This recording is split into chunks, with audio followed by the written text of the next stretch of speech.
Assalamualaikum warahmatullahi wabarakatuh. Waalaikumsalam Waalaikumsalam warahmatullahi warahmatullahi wabarakatuh.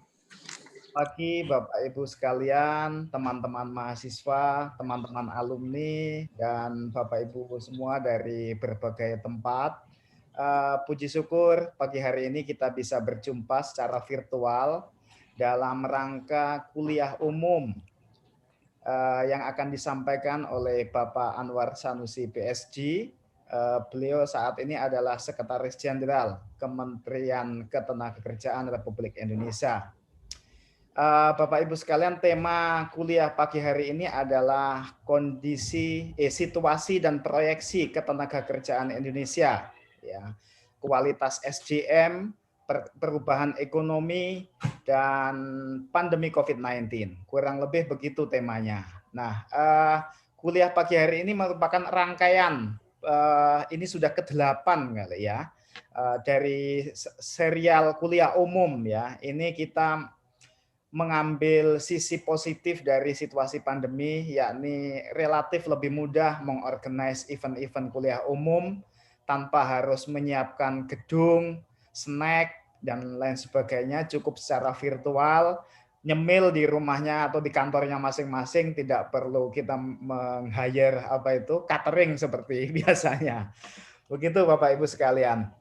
Tapi sisi lebih positifnya lagi adalah tipis di sana. Ya, persebaran informasi dan ilmu pengetahuan menjadi semakin mudah dengan cara-cara virtual semacam ini. Nah, sebagai penyelenggara perkuliahan pagi hari ini adalah program studi S2 double degree Magister Sosiologi di UGM ya. Kita memiliki program S2 double degree Magister Sosiologi di UGM dan Master of Social Policy di University of Melbourne ya. Nanti lebih jelas saya mintakan sambutan pembuka dari Bapak Koordinator Prodi Sosiologi double degree Pak Dr. Muhammad Najib Aska, atau kita panggil biasa dengan Mas Najib ya. Sebelum kuliah umum oleh Pak Anwar Sanusi dimulai, saya mohonkan sambutan pembuka dan mungkin mengucapkan selamat datang kepada hadirin semua, kepada Mas Najib. Silakan Mas Najib.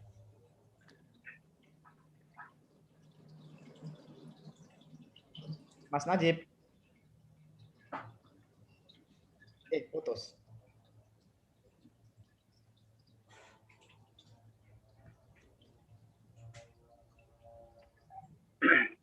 Mas Najib. Sinyalnya Ya, mungkin paketnya. Oke. Mungkin tidak beli sinyal kali ya. Paketannya habis, Mas. Paketannya.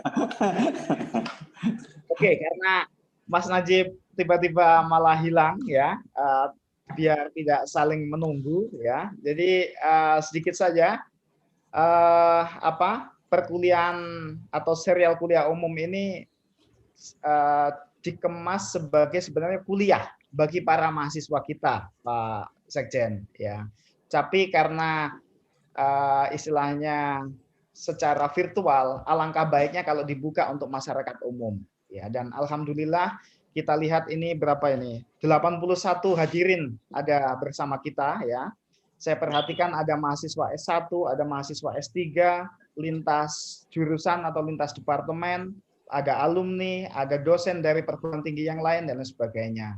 Sehingga kemanfaatan dari forum kita pagi hari ini tidak semata-mata untuk mahasiswa Magister Sosiologi, tapi juga untuk kalangan yang lebih luas. Ya, oke. Itu selanjutnya karena Mas Najib belum juga muncul, saya persilakan kepada Pak Moderator untuk memulai jalannya kuliah umum. Saya persilakan kepada Pak Dr. Ari Sujito yang saat ini menjabat sebagai Ketua Social Research Center ya, atau SOREC di Departemen Sosiologi UGM. Monggo Mas Ari. Terima kasih Mas Falih, kesempatan yang bisa diberikan kepada saya. Selamat pagi, Assalamualaikum warahmatullahi wabarakatuh. Waalaikumsalam warahmatullahi wabarakatuh. Salam sehat, salam sejahtera, dan salam kebangkitan sebagai bangsa, sebagai kekuatan negeri, karena sedang mengalami pandemi. Beruntung kita pagi hari ini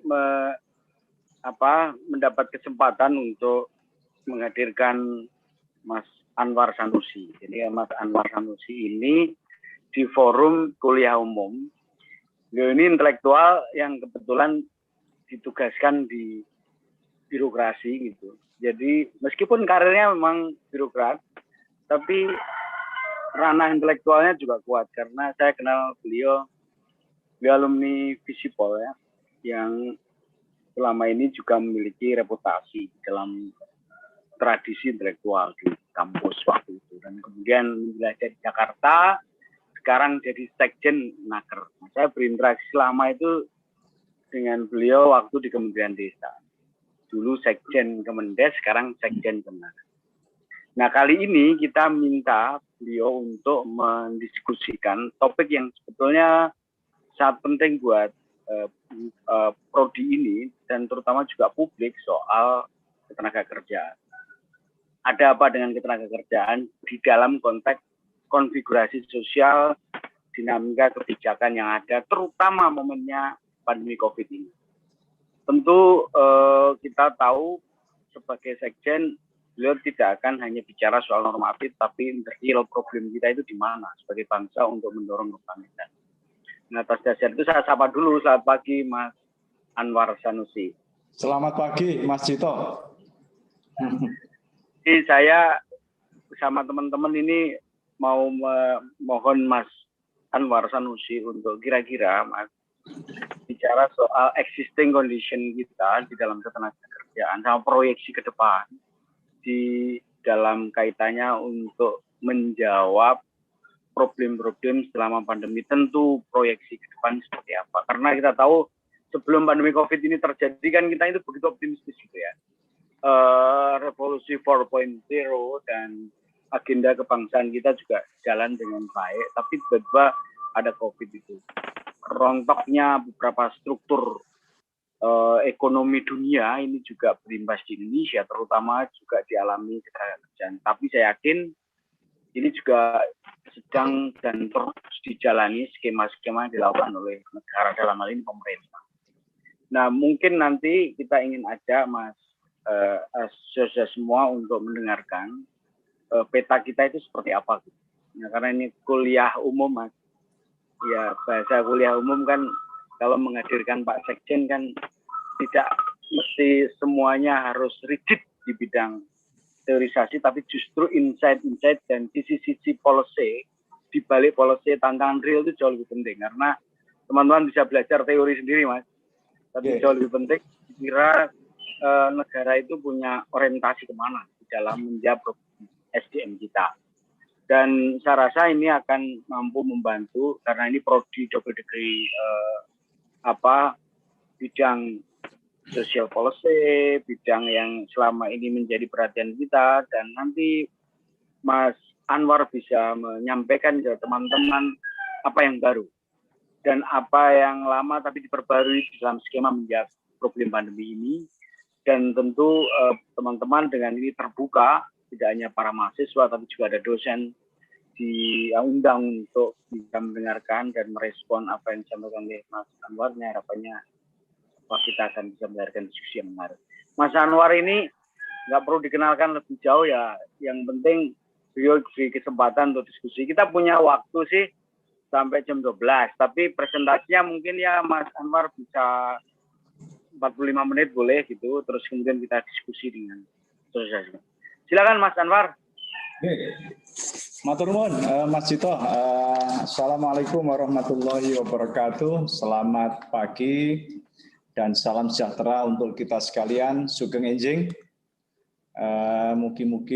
Mudah-mudahan ya teman-teman semua senantiasa dalam nikmat kesehatan dan juga perlindungan dari Tuhan Yang Maha Esa untuk menjalankan tugas-tugas dimanapun kita berkarya. Mudah-mudahan selalu kita dalam lindungannya. Yang kedua tentunya saya terima kasih kepada teman-teman Departemen Sosiologi, Fakultas Ilmu Sosial dan Ilmu Politik UGM yang mengundang saya untuk memberikan kuliah umum. Sebetulnya ini bukan kuliah umum, ini kuliah yang nggak umum nih. karena saya memberikan kuliah kepada orang-orang yang sebetulnya ya ibaratnya saya ini kalau level itu kan level ustadz, kalau teman-teman ini sudah levelnya wali atau minimal kiai lah. Artinya kita kalau Mas Aji sudah Mas Arjito udah bisa membedakan antara ustadz sama kiai lah. Nanti ditanyakan. Nah, jadi begini, saya ingin sharing saja. Ya tadi sudah diberikan semacam pengantar ya, terutama terkait dengan kebijakan aktual yang akhirnya dipilih ya terkait untuk merespon persoalan terutama persoalan-persoalan publik yang dalam hal ini adalah persoalan yang terkait dengan ketenagakerjaan.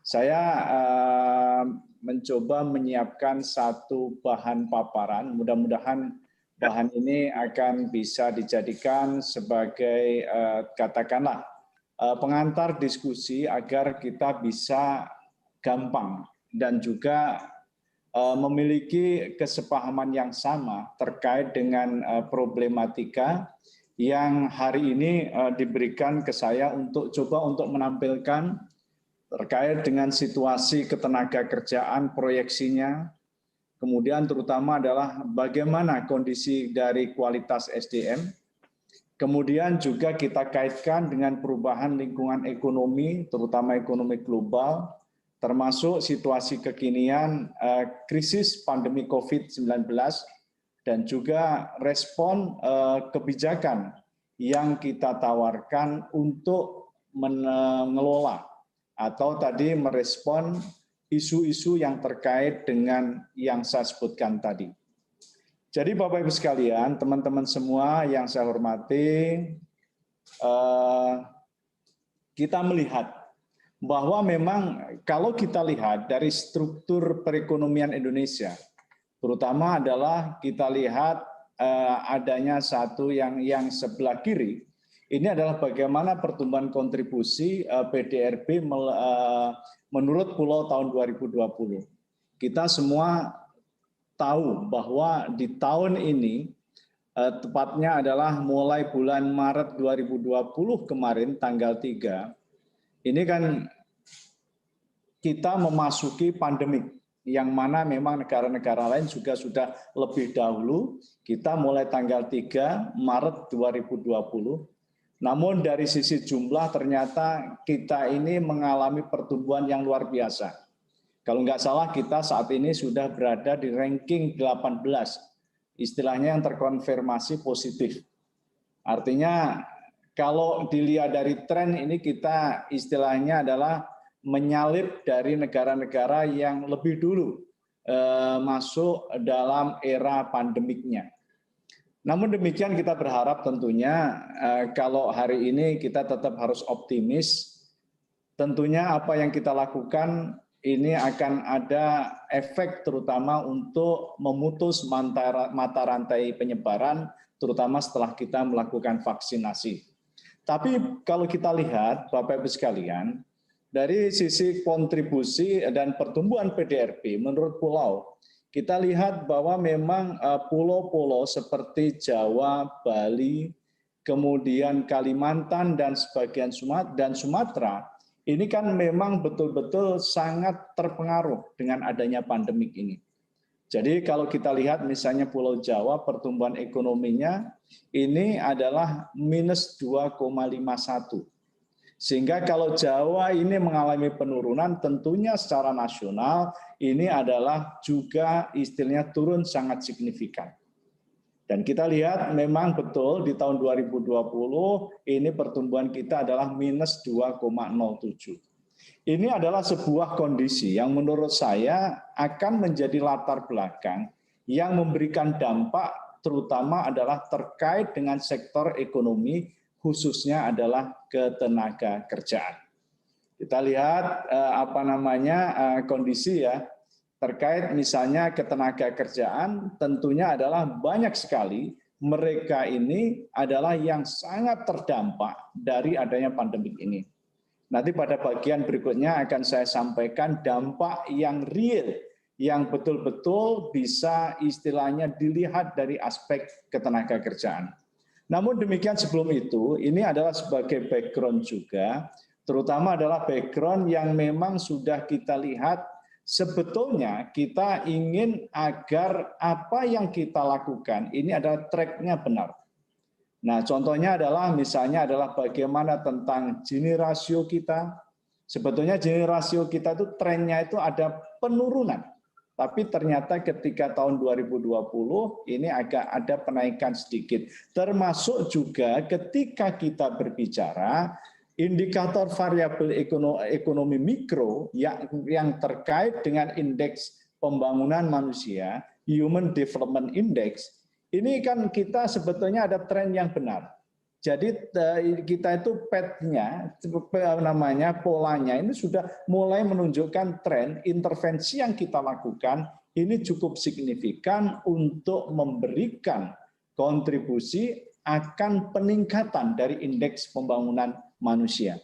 Namun demikian kita tahu semua di dalam titik yang namanya 2020 ini ibaratnya adalah stagnan. Kita tidak ada peningkatan, meskipun ada kemajuan, ini adalah sangat kecil. Inilah yang menurut saya menjadi sebuah hal yang memang betul-betul ketika saat ini atau nanti, terutama adalah kita setelah menangani pandemi COVID, maka hal seperti ini adalah sesuatu yang harus kita perhatikan. Artinya kita tentunya harus melakukan redefinisi, terutama adalah terkait dengan kebijakan-kebijakan yang kita lakukan sesuai dengan prinsip bahwa kebijakan selalu bersentuhan dalam dua hal, konten dan konteks. Artinya secara konten mungkin tidak ada perubahan, tapi konteksnya ini kita harus menyesuaikan terutama dengan perubahan-perubahan dari sisi lingkungan. Nah, kemudian kalau kita lihat dari sisi tadi adalah makro, ini adalah profil umum khusus terkait dengan dunia ketenagakerjaan di Indonesia. Kita lihat bahwa memang ini berdasarkan data di BPS tahun 2020 bulan Agustus, kita melihat bahwa penduduk usia kerja kita ini adalah 203,97 juta. Dari penduduk jumlahnya 271 juta. Nah ini dari jumlah penduduk usia kerja tersebut yang masuk dalam kategori angkatan kerja, ya ini kalau ini tadi ya, ini ada setiap tahun ada 2,36 juta angkatan kerja baru ya. Setiap tahun, kemudian tadi kalau dari sisi penduduk usia kerja yang bekerja adalah 138,22 atau yang masuk dalam TPAK, tingkat partisipasi angkatan kerja adalah 67,77%. Yang 65,75 juta ini adalah bukan angkatan kerja. Bukan angkatan kerja maksudnya adalah mereka tentunya adalah sebetulnya masuk di dalam usia kerja tapi belum bekerja, contohnya adalah masih masuk di dalam dunia pendidikan. Nah, kemudian dari yang sisi bekerja, ini kita lihat penduduk bekerja ya dari yang angkatan kerja mereka yang bekerja ini 92,93% yang kebanyakan mereka bekerja di sektor informal. Sementara yang formal ini adalah 39,53. Inilah yang menurut saya merupakan informasi sangat penting terkait dengan misalnya adalah isu kebijakan untuk asuransi ketenagakerjaan. Selama ini asuransi ketenagakerjaan masih menyasar di sektor formal, sehingga tingkat partisipasi dari asuransi tersebut masih belum maksimal. Nah, dari sisi yang bekerja, kemudian yang nganggur ini adalah sebetulnya ketika sebelum COVID, ini jumlahnya hanya 4,07% atau sekitar 6-7 juta. Tapi ada penambahan jumlah pengangguran terbuka yang sangat besar, terutama adalah pada saat COVID, dan ini data bulan Agustus. Sehingga kalau seandainya kita lihat, data terakhir atau data di akhir tahun 2020 tentunya mungkin asumsi saya jumlahnya lebih besar pengangguran terbuka dari angka tersebut. Nah ini kemudian kalau kita lihat dari sisi pengangguran ini kan ada yang paling besar, ini merupakan menurut saya tantangan yang harus kita respon, terutama adalah terkait di dalam wilayah yang adalah pendidikan tinggi. Semakin tinggi yang namanya tingkat pendidikan seseorang, ini ternyata adalah potensi nganggurnya cukup besar. Terutama adalah mereka yang berpendidikan SMK. Ini agak sedikit ironi, dan ini sudah saya sampaikan kepada Pak Dirjen Vokasi di Kementerian Pendidikan dan Kebudayaan. Ini tentunya harus kita respon, ini persoalannya di mana? Seseorang yang dididik di dalam sekolah kejuruan, ternyata kok banyak yang nganggur. Nah, tentunya mungkin ada variabel-variabel lain yang perlu kita istilahnya di situ temukan. Kenapa mereka menganggur? Di antaranya mungkin bisa saja praktek-praktek yang selama ini diberikan belum betul-betul mengarah ke dalam kebutuhan dari yang namanya pasar kerja. Ini adalah sesuatu yang perlu kita respon. Sama dengan perguruan tinggi dan diploma. Bisa saja di sini jawabannya adalah karena memang semakin tinggi seseorang tingkat pendidikannya, ini cenderung istilahnya memiliki preferensi terhadap karakter pekerjaan yang memang memiliki dalam tanda petik tingkat kompetisi yang cukup tinggi. Contohnya adalah pekerjaan-pekerjaan yang sifatnya kalau definisi yang lama dikenal pekerjaan dengan white collars. Artinya yang berkerah putih, tentunya mereka jumlahnya lebih sedikit daripada mereka yang bekerja di dalam sektor-sektor yang masuk dalam kategori blue collars atau ada kategori yang berkerah biru. Ini adalah merupakan sebuah fenomena angka yang menurut saya sangat menarik untuk kita lakukan pendalaman.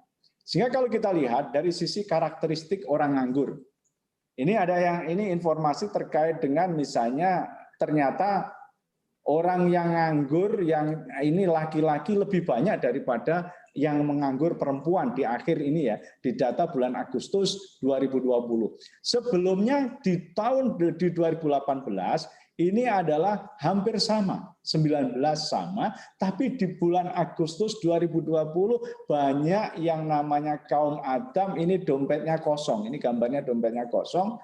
Nah ini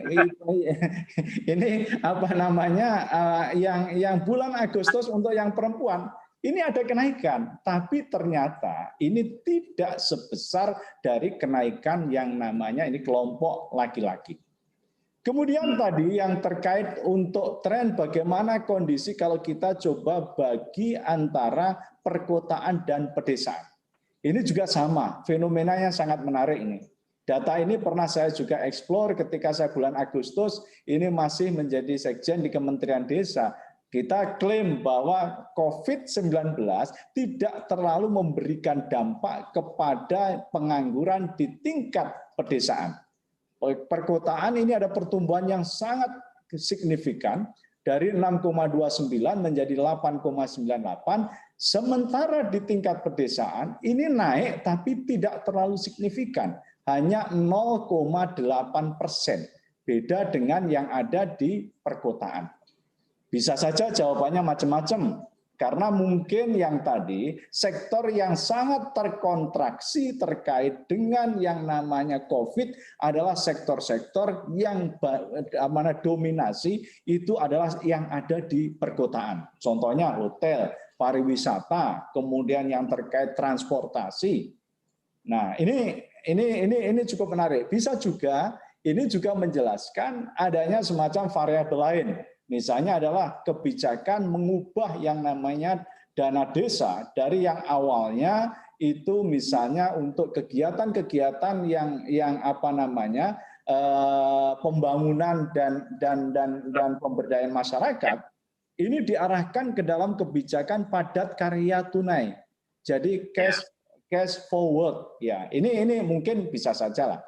Tapi apapun menurut saya data ini perlu istilahnya dieksplor lebih lanjut karena kalau seandainya misalnya ibaratnya perkotaan pedesaan mampu menyerap yang namanya limpahan pekerjaan orang dari perkotaan, ini sesuatu kondisi yang menarik.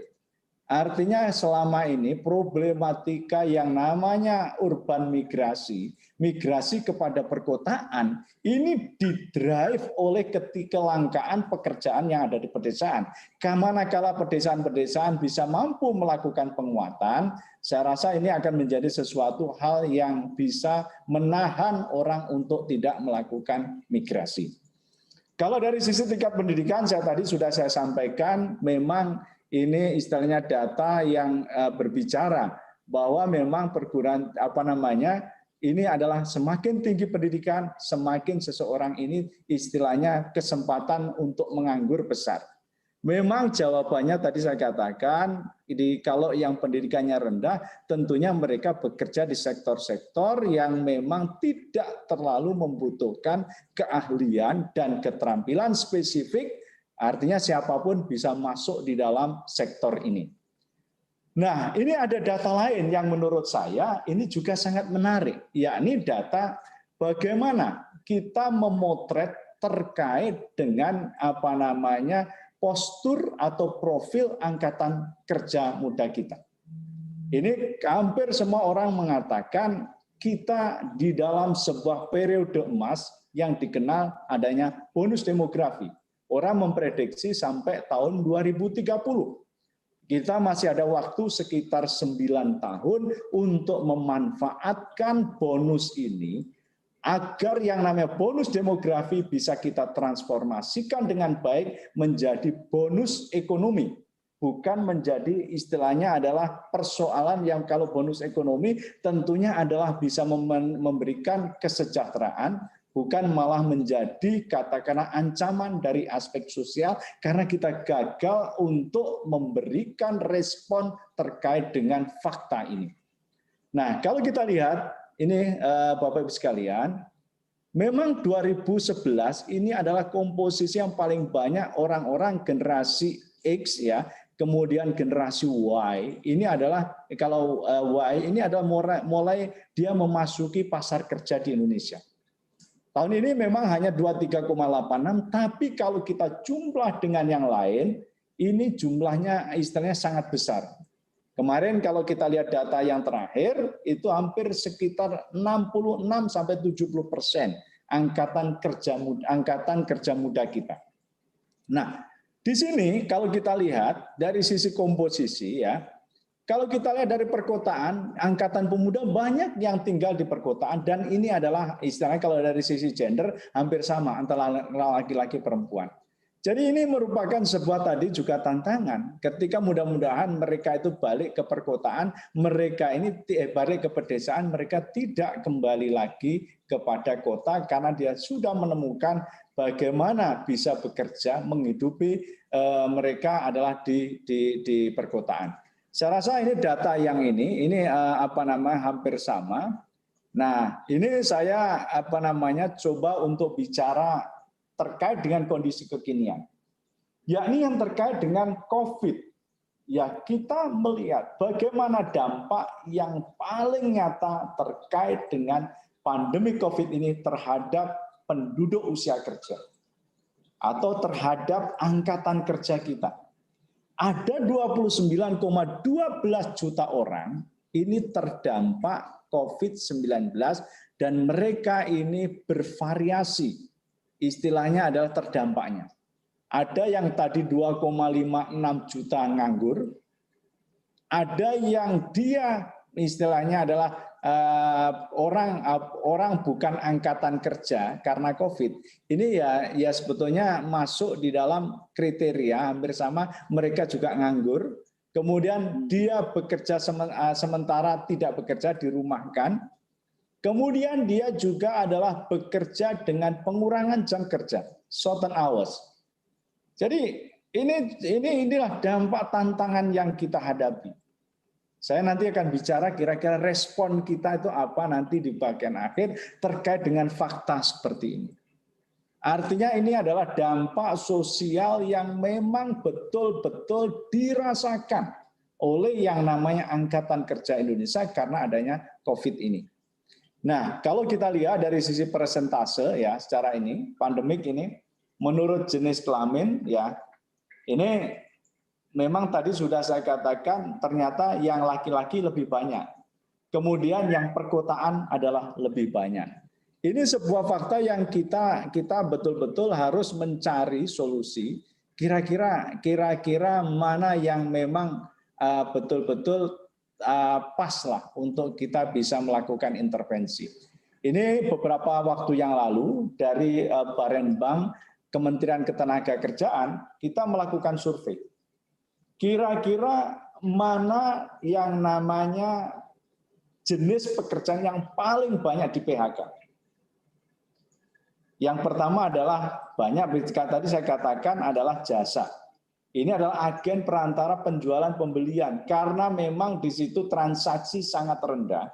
Sehingga seseorang istilahnya di situ adalah ibaratnya banyak di aktivitas-aktivitas yang nggak jalan. Sehingga akhirnya banyak dilakukan di situ adalah PHK. Pengemudi mobil, van, dan sepeda motor juga sama. Yang paling banyak di PHK, buruh pertambangan, konstruksi, tenaga perkantoran umum. Kemudian kalau semakin bawah pekerja kasarnya agak kecil. Nah, kemudian yang PHK. Kalau yang agak sedikit baik ya, ini dirumahkan. Yang paling banyak adalah profesional penjualan, pemasaran, dan humas. Apalagi humas dengan adanya sekarang, kalau yang kemarin itu harus misalnya ada interaksi fisik, sekarang diganti virtual semua.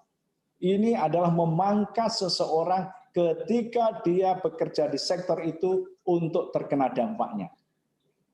Ini adalah sebuah fakta yang menurut saya betul-betul yang terkait dengan kondisi ketenagakerjaan yang harus betul-betul kita bisa merespon secara tepat, terutama yang diakibatkan oleh pandemi COVID ini. Nah, ini isu yang menurut saya tadi sudah saya jawab dari profil secara umum, sekarang dampak COVID, ini sebetulnya adalah dampak yang kalaupun tidak COVID, ini juga kita ibaratnya juga sudah ada dalam era yang namanya kita dalam era transisi ini. Jadi kalau kita lihat ini adalah apa namanya dari Barenbang juga dari kajian yang sebetulnya juga melihat dari apa yang terjadi revolusi industri 4.0 yang di luar negeri kita coba melihat di dalam negeri, ini ada semacam shifting, ada pergeseran fokus terkait dengan apa namanya adalah terkait dengan pekerjaan. Kalau dalam old economy, kemudian ada yang di new economy. Kalau yang di dalam old economy, ini kan semua pekerjaan-pekerjaan yang mengandalkan, di situ peran dari yang namanya adalah tenaga manual semakin ditinggalkan. Jadi di sini kan semakin yang namanya new economy itu adalah rising, muncul. Nah, ini adalah sebuah yang teknologi yang adalah jenis ekonomi yang sangat didrive oleh yang namanya teknologi informasi dan juga adalah otomasi. Sehingga hal-hal yang terkait dengan misalnya adalah isu misalnya adalah smart chief listener, smart cattle manager, bahkan juga di tingkat pertanian ada smart farming, kemudian cyber troops, cyber psikologis, cyber patrol, etc. Ini banyak sekali di situ.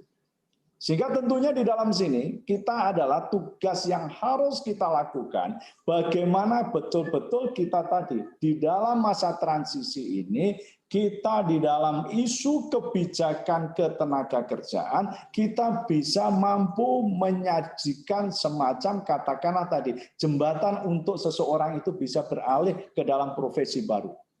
Sehingga di dalam hal ini kami di dalam istilahnya wilayah ketenagakerjaan ini harus kalau BLK yang kita miliki ini harus melakukan semacam pergeseran.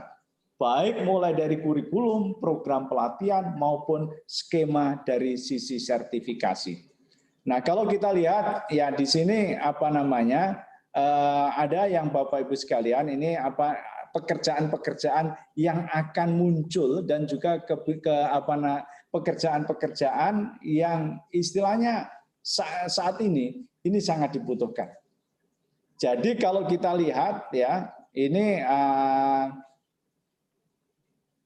Ada yang emerging and redundant job roles ya, ada misalnya big data analysis, ini yang akan muncul, big data specialist, etc., artificial intelligence. Kemudian ada yang current skill yang fokus di dalam existing reskilling, upskilling program. Nanti akan saya sampaikan kira-kira apa yang harus kita lakukan dari reskilling maupun upskilling itu.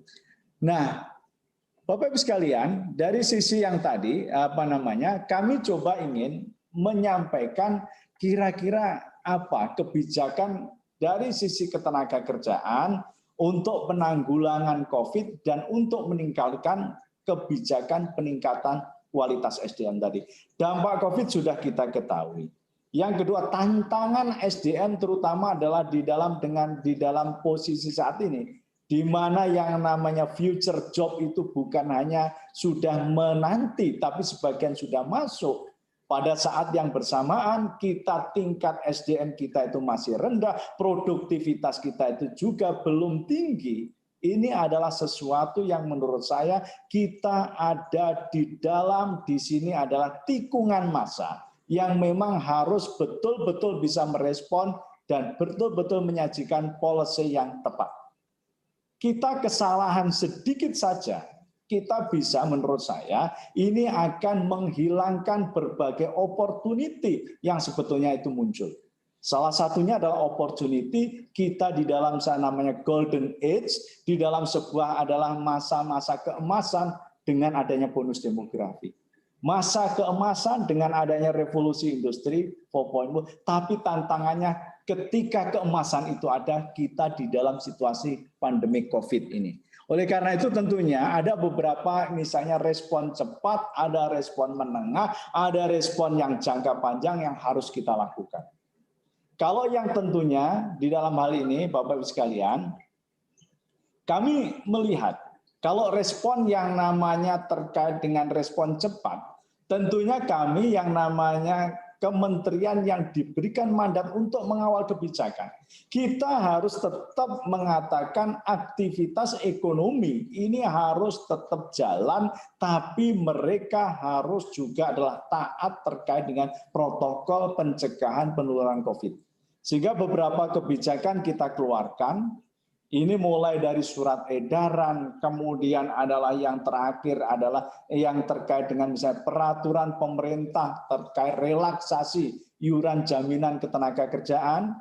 Ini PP nomor 49, di saat perusahaan-perusahaan ini kesulitan kita berikan solusi untuk relaksasi. Bahkan juga yang terkait misalnya adalah mitigasi pandemi, ini kita juga pemerintah kemarin mengeluarkan namanya kebijakan, yakni bantuan subsidi upah. Yakni bantuan yang memang diberikan untuk tadi memberikan bantalan sosial kepada para pekerja, para buruh yang betul-betul terpengaruh karena adanya pandemi COVID ini. Jumlahnya memang tidak banyak. Tahun lalu itu adalah setiap bulan satu orang mendapat 600.000 selama 4 bulan. Dan dari jumlah yang kita salurkan ada 12,4 juta para pekerja, mereka total adalah yang dana yang dialokasikan 29, kurang lebih sekitar 29 triliun rupiah. Dan kebijakan yang terakhir adalah kebijakan kita termasuk adalah yang ini adalah mengawal klaster ketenagakerjaan dalam Undang-Undang Cipta Kerja, Undang-Undang Nomor 11 Tahun 2020. Saya rasa terkait dengan diskusi ini mungkin kita bisa di waktu lain atau nanti kalau ini kita bisa diskusi terkait dengan Undang-Undang Nomor 11 Tahun 2020 terutama klaster ketenagakerjaan.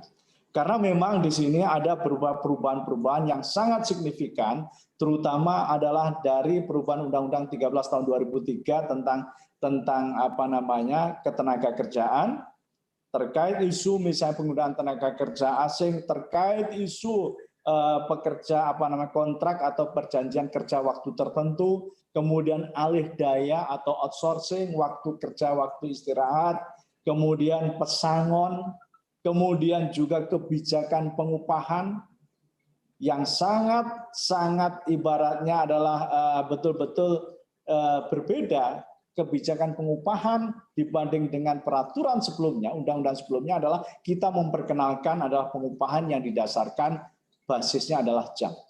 Kemudian ada juga yang terkait peraturan pemerintah untuk melakukan yang namanya di situ adalah bagi orang yang ter-PHK ini ada jaminan kehilangan pekerjaan atau JKP. Nah ini yang terkait dengan tadi adalah undang-undang yang juga itu menurut saya adalah merupakan bagian yang kebetulan waktunya. Ini adalah juga di saat COVID dan juga ini adalah merupakan bagian kita untuk merespon problematika dan tantangan ketenaga kerjaan sebagaimana tadi yang sudah saya sampaikan. Nah, Bapak Ibu sekalian, saya ingin berbicara kalau ini tadi kira-kira strategi kementerian untuk menghadapi transformasi ketenaga kerjaan baik akibat revolusi maupun yang namanya dampak pandemik vokasi. Pandemi COVID-19. Jadi di sini kami melihat memang yang namanya tadi pekerja ya dalam hal ini kami melihat sisi yang memang harus betul-betul yang kita lakukan perbaikan adalah ekosistem ketenaga kerjaan. Dan salah satunya adalah bagian dari yang namanya supply side. Supply side itu adalah mostly adalah merupakan ibaratnya di sini kebijakan yang mana Kemnaker memiliki peran yang sangat vital. Kami dalam hal ini mengusung bagaimana yang namanya pelatihan-pelatihan terutama vokasi ini betul-betul kita bisa menjadi semacam wahana bagi kita meningkatkan untuk melakukan perbaikan dari sisi kualitas atau keterampilan dari SDM. Kami mengusung tentang pelatihan vokasi, vocational training. Karena memang kita tahu semua ketika kita vokasi, ini adalah relatif tentunya waktunya lebih pendek, lebih tailor-made, dan tentunya adalah juga lebih berorientasi pada penempatan kerja kewirausahaan dan peningkatan produktivitas. Tadi saya katakan karena tailor-made, ini adalah program-program pelatihan, ini adalah lebih fleksibel, terutama adalah untuk merespon dari perubahan ketuntutan dari dunia kerja. Oleh karena itu bahkan di dalam yang namanya PP nomor 37 turunan dari Undang-Undang Cipta Kerja yang adanya JKP, jaminan kehilangan pekerjaan. Seseorang ketika dia kehilangan pekerjaan, dia ketika yang namanya ikut asuransi ini, maka dia akan mendapatkan manfaat salah satunya adalah dia pelatihan, akses terhadap pelatihan-pelatihan untuk meningkatkan keterampilan atau mengupdate dari sisi keterampilannya. Nah ini masuk di dalam skema yang tadi adalah dari vokasi. Nah kami melihat begini, memang kita perlu ya untuk mencari jalan. Kira-kira untuk melakukan strategi transformasi ini bagaimana? Tadi kami mengatakan pelatihan vokasi kita ingin betul-betul menjadi tempat, menjadi wahana bagi angkatan kerja dia meningkatkan keterampilannya. Namun demikian satu sisi kita juga masih melihat sebuah fakta bahwa BLK-BLK yang kita mulai dari BLK yang dimiliki oleh pemerintah pusat, dimiliki oleh pemerintah daerah, dimiliki oleh mungkin swasta, ini ada hal yang harus kita lakukan pembenahan. Terutama adalah kepada yang dimiliki oleh pemerintah pusat. Tantangan yang tadi saya katakan, dunia kerja yang totalnya memiliki 130 juta orang, ini membutuhkan banyak sekali lembaga-lembaga yang memang di sini bisa saja adanya kita kerjasama dengan perguruan tinggi, kerjasama lembaga pendidikan untuk bersama-sama tadi adalah menciptakan istilahnya adalah supplier, istilah menciptakan sisi supply, terutama adalah mencetak yang namanya tadi para tenaga kerja yang terampil. Jadi yang kami saat ini lakukan mulai dari reformasi kelembagaan. Kita ingin yang namanya setiap provinsi ini ada UPTP. Saat ini sudah ada 21 provinsi. Kemudian tentunya kita juga berbicara bagaimana menyiapkan kompetensi instrukturnya, tenaga pelatihan pemerintah dan swasta pada lembaga LPK, khususnya dalam pengembangan kurikulum dan metode pelatihan berbasis online. Saya rasa teman-teman yang saat ini ada di perguruan tinggi memiliki istilahnya keunggulan dalam hal ini untuk bisa sharing kepada para instruktur, kepada para tenaga pelatihan, bagaimana dia bisa menggunakan, mengoptimalkan pelatihan-pelatihan yang itu digunakan dengan metode daring. Kemudian yang juga tidak kalah penting kita lakukan adalah redesign dari substansi pelatihan. Mulai dari pengembangan penerapan teknologi digital dan layanan bidang pelatihan kerja dan sertifikasi. Ke depan betul-betul kita ingin seluruh tenaga kerja yang kita miliki, dia ini kalau mengikuti pelatihan betul-betul setelah dia memberikan sertifikasi, itu mampu merefleksikan kompetensi apa yang dimiliki. Kemudian adalah juga implementasi long-term training, pelatihan teknisi, pilot project di balai-balai besar, yang artinya yang kita miliki karena banyak yang balai kita ini sangat spesifik. Misalnya adalah kami balai yang di Serang, ini dia memiliki tuntutan untuk yang misalnya adalah teknologi pengelasan, termasuk pengelasan yang ternyata demand-nya cukup tinggi adalah pengelasan yang ada di bawah laut. Kemudian adalah penerapan fungsi peningkatan produktivitas dan lain sebagainya. Kemudian yang kita ingin lakukan adalah rebranding dari sisi persepsi. Terutama kita ingin adalah jangan sampai yang namanya persepsi BLK itu cenderung ibaratnya adalah sesuatu lembaga yang agak terbelakang. Kita ingin adalah lembaga yang maju dan di sini adalah kita mau tidak mau harus mencari kira-kira bagaimana melakukan rebranding dari persepsi agar betul-betul BLK ini menjadi wahana yang tepat bagi seseorang untuk dia meningkatkan keterampilannya, kemudian dia ketika keluar dia mampu berkompetisi di dalam pasar kerja.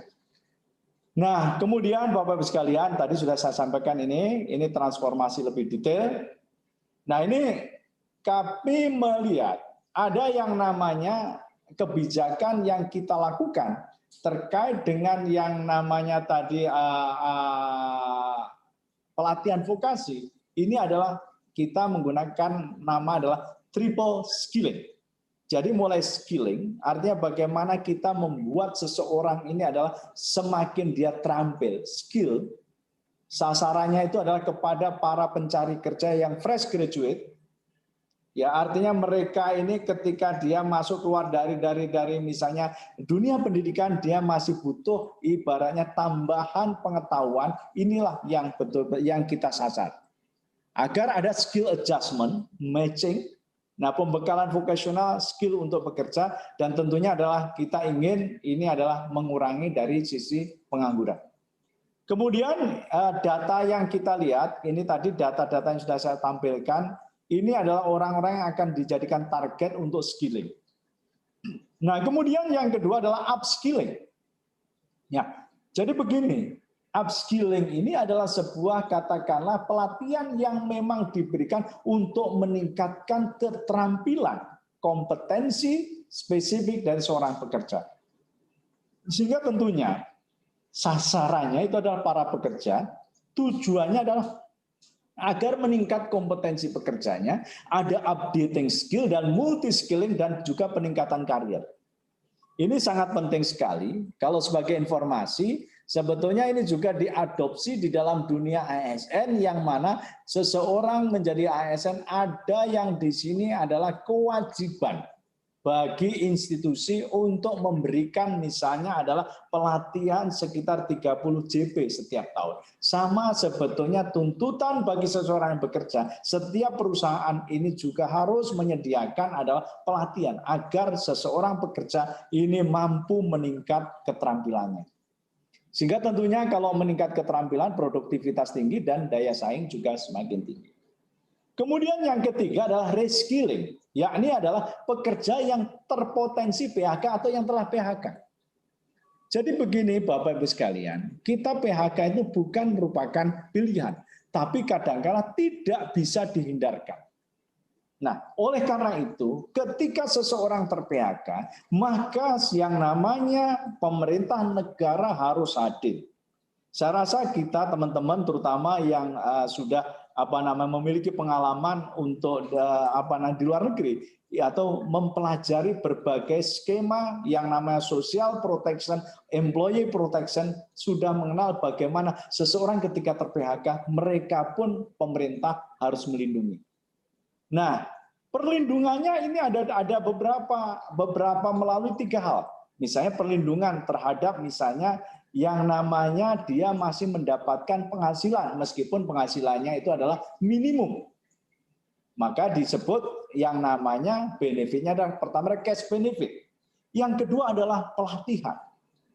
Dia harus dapatkan kesempatan untuk melakukan reskilling.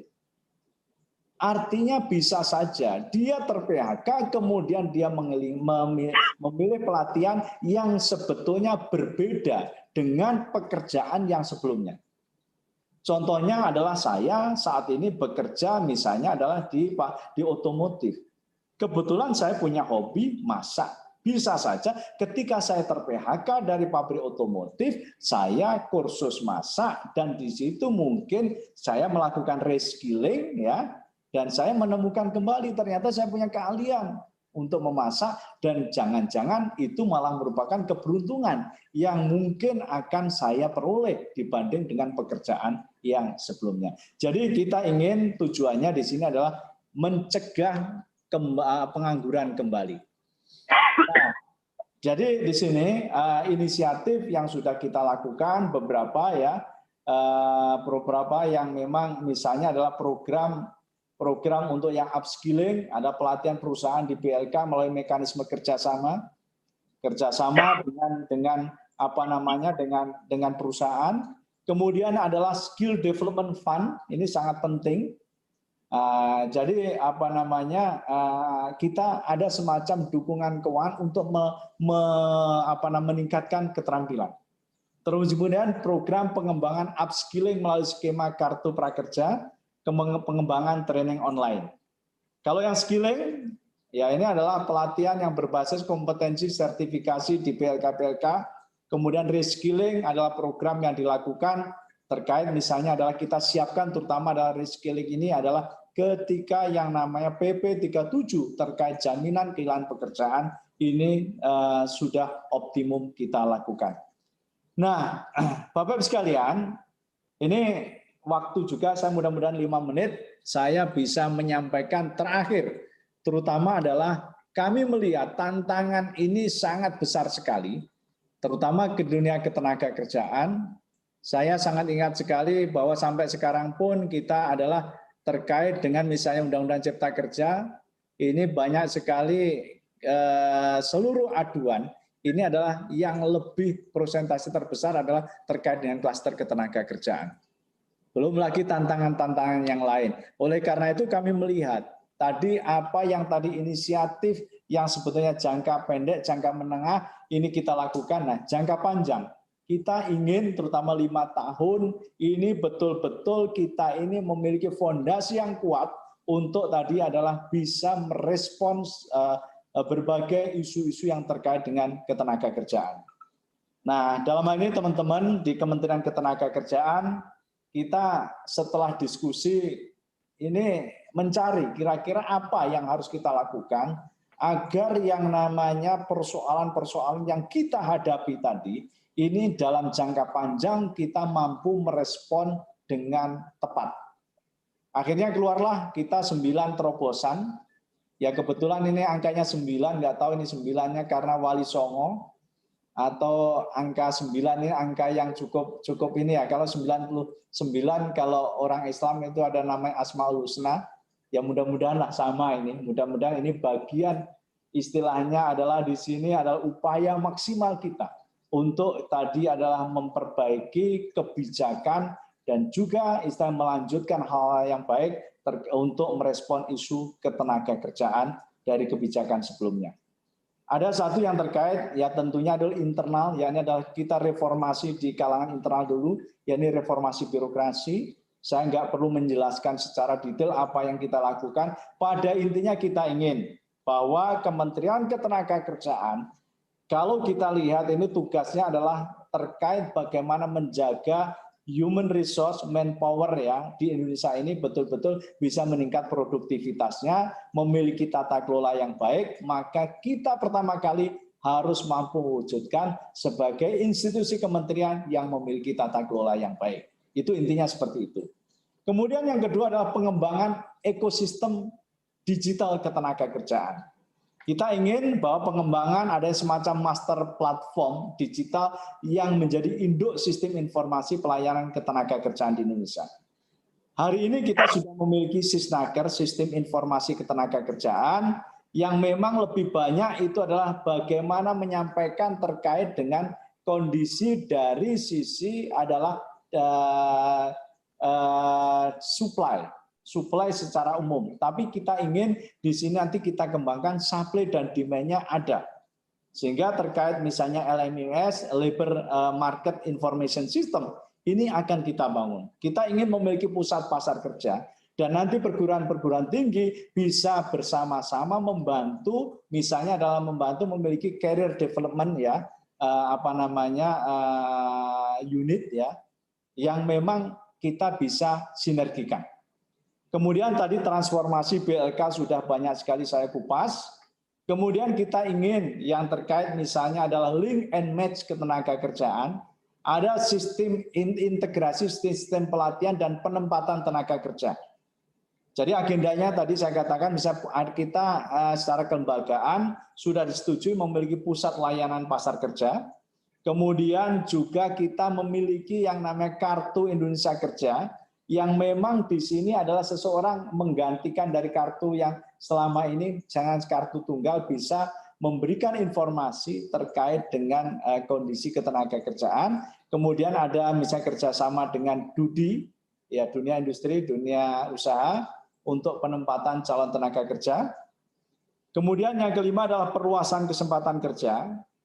Ini agenda yang kita lakukan, pengembangan jaringan kerjasama dengan industri ekonomi kreatif, kemudian penyelarasan kerja antar unit di lingkungan Kemenaker sendiri, kemudian mengubah sebagian BLK komunitas menjadi inkubator wirausaha berbasis digital.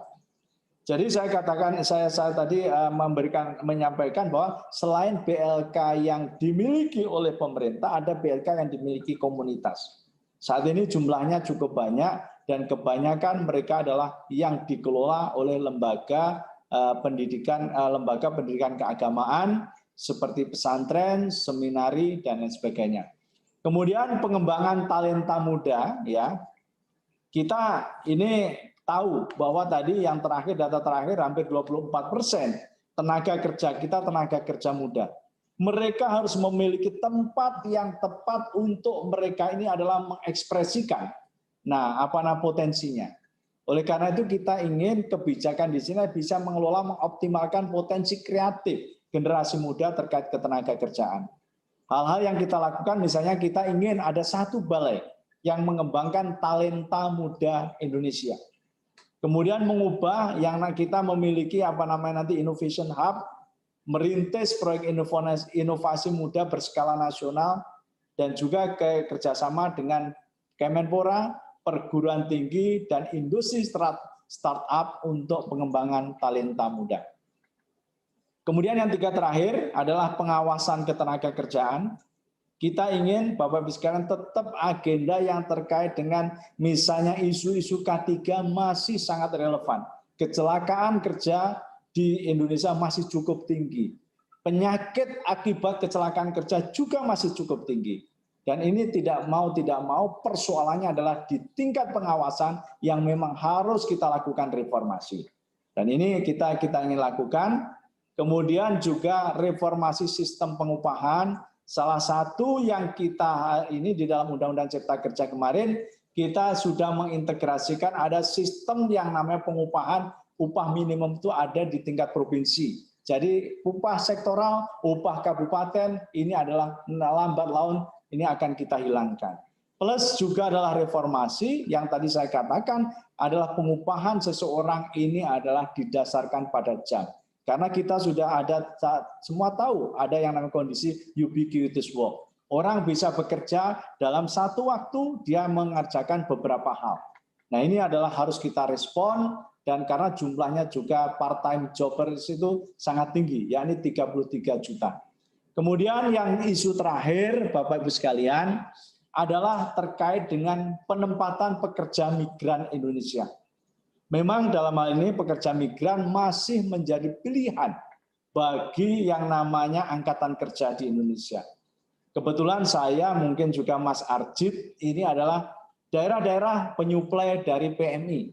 Bahkan di Ponorogo itu saya baru tahu ternyata jumlah remittance PMI itu jauh melebihi dari APBD. Remittance-nya itu ada 2,4 triliun setahun, APBD hanya sekitar 1,4 triliun rupiah.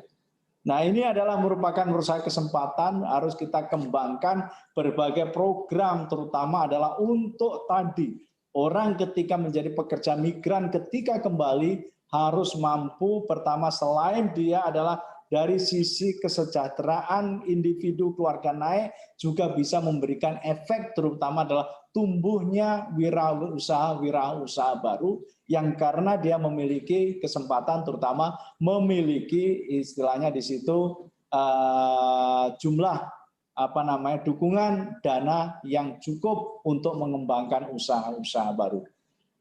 Pak Arjit, Mas Arjit, dan juga Bapak Ibu sekalian, demikian mungkin apa yang bisa saya sampaikan. Mungkin banyak yang makro, mudah-mudahan bisa memberikan tambahan informasi terkait dengan yang kita diskusikan hari ini. Terima kasih. Assalamualaikum warahmatullahi wabarakatuh. Waalaikumsalam warahmatullahi wabarakatuh. Terima kasih Mas Anwar Sanusi BSD yang telah menyampaikan beberapa hal menurut saya sangat penting. Bukan hanya dari sisi peta problem, tetapi juga mengonfirmasi beberapa hal, data-data yang menggambarkan potret hari ini dan proyeksi. Yang tadi ditutup dengan kira-kira terobosan apa yang dibuat gitu. Kalau boleh dipilah dalam 3 bahasan, Mas Anwar menyampaikan kita bahwa dampak di pandemi COVID ini sangat serius, terutama peta atau situasi existing condition tentang ketenaga kerjaan kita yang sebagian besar memperburuk, bukan hanya di Indonesia, tapi struktur ketenaga kerjaan yang akibat badai ini di kota, luapan dari kota ini kemudian ke desa juga begitu. Nah, di sisi itu peningkatan jumlah pengangguran, terus tadi pergeseran formasi kerja yang sekarang perempuan, ya saya kira lebih banyak bekerja, dan di situ pula beliau menyampaikan tentang banyak laki-laki harus nganggur, dan karena selama ini lebih bekerja di sektor-sektor formal, sementara badai itu mengenai sektor itu. Dan apa yang sudah dilakukan oleh pemerintah tadi disampaikan beberapa lini yang paling rentan dengan mereform beberapa hal, skema perubahan kebijakan dalam pengelolaan penganggaran misalnya.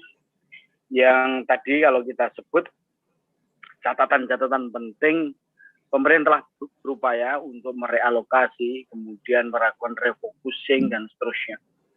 Saya ingat itu yang tadi disampaikan oleh beliau, BLK ini nampaknya perlu untuk diperkuat kembali. Sekalipun ini sebelum ada pandemi COVID, itu Naker itu pernah membuat semacam roadmap mengenai transformasi revitalisasi BLK itu, yang tadi secara detail disampaikan dan dilanjutkan oleh Pak Anwar. Dan saya kira peta ke depan itu kebutuhan transformasi ketenaga kerjaan dan struktur baru itu harus disambut.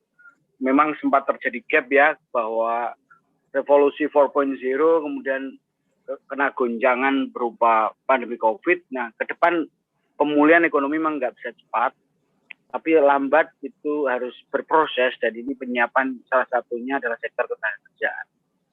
Nah, upaya-upaya itu telah ditempuh, salah satunya juga apa yang disebut dengan pentingnya BLK sebagai salah satu alternatif di dalam menampung pendekatan baru ya, menampung mereka-mereka yang selama ini memiliki kapasitas potensial. Cuman tadi yang disebut menarik, nanti kita diskusikan lebih jauh. Image BLK yang cenderung dianggap jadul sekarang sudah berubah. Dan saya yakin ada nanti Mas Anwar bisa menyampaikan contoh di Bekasi atau mana itu Mas, yang gede banget tuh. Sifat Bekasi.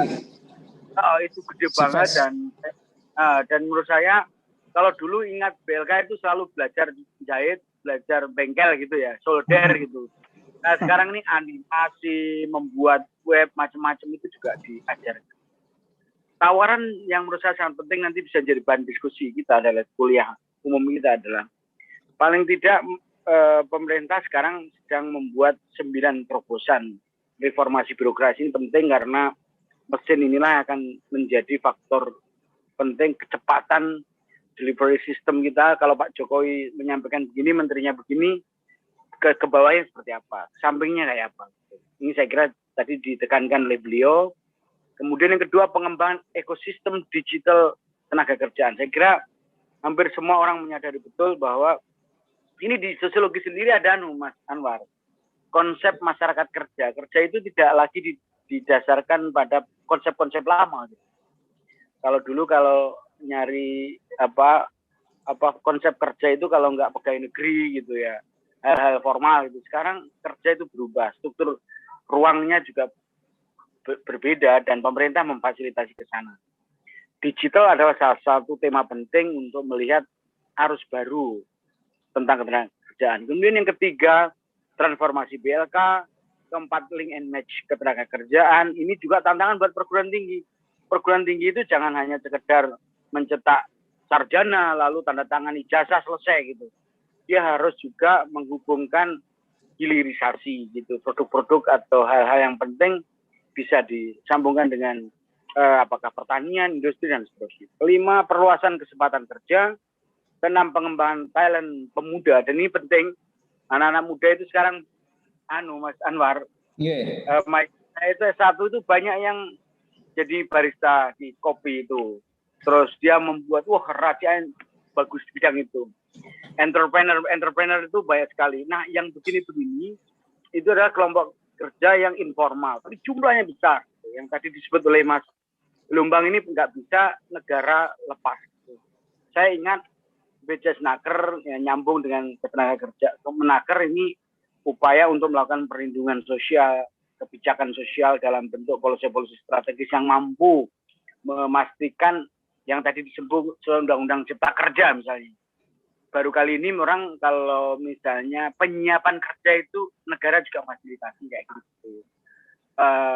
Yang ke-7, reformasi, pengawasan, reform pengupahan. Nah ini soal debat kita kalau setiap May Day itu Mas, itu soal upah.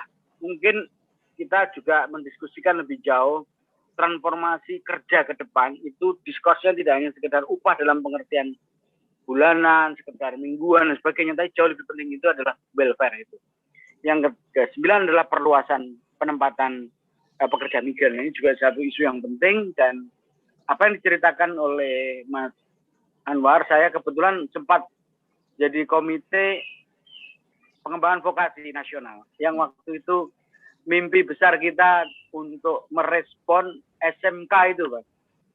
Ini saya kira penting karena banyak sekali orang pintar, Mas, kreatif, cerdas gitu, produk-produk sekolah.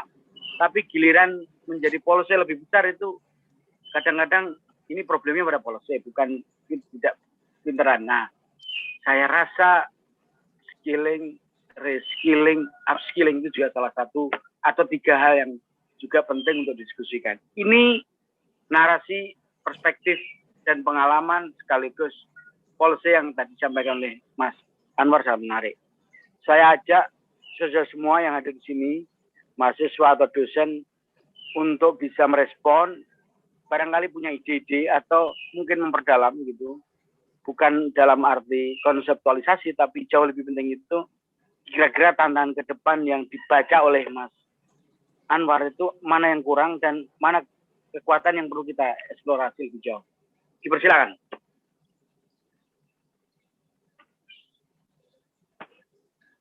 Mic-nya dihidupin yang mau atau kalau angkat tangannya nggak kelihatan nih. Langsung aja mic-nya dihidupin. Izin bertanya Pak, Mas Ari. Siap. Silakan, Mas siapa ini? Wisnu. Mas Wisnu. Monggo. Baik, terima kasih Pak Ari. Sebelumnya sebagai informasi itu Pak Samsudin juga tanya di kolom chat Pak, nanti bisa difasilitasi. Kita lihat.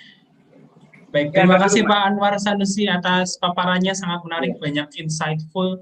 Saya menjadi lebih optimis bagaimana nanti ketenaga kerjaan kita menjadi lebih siap untuk menghadapi perubahan yang besar.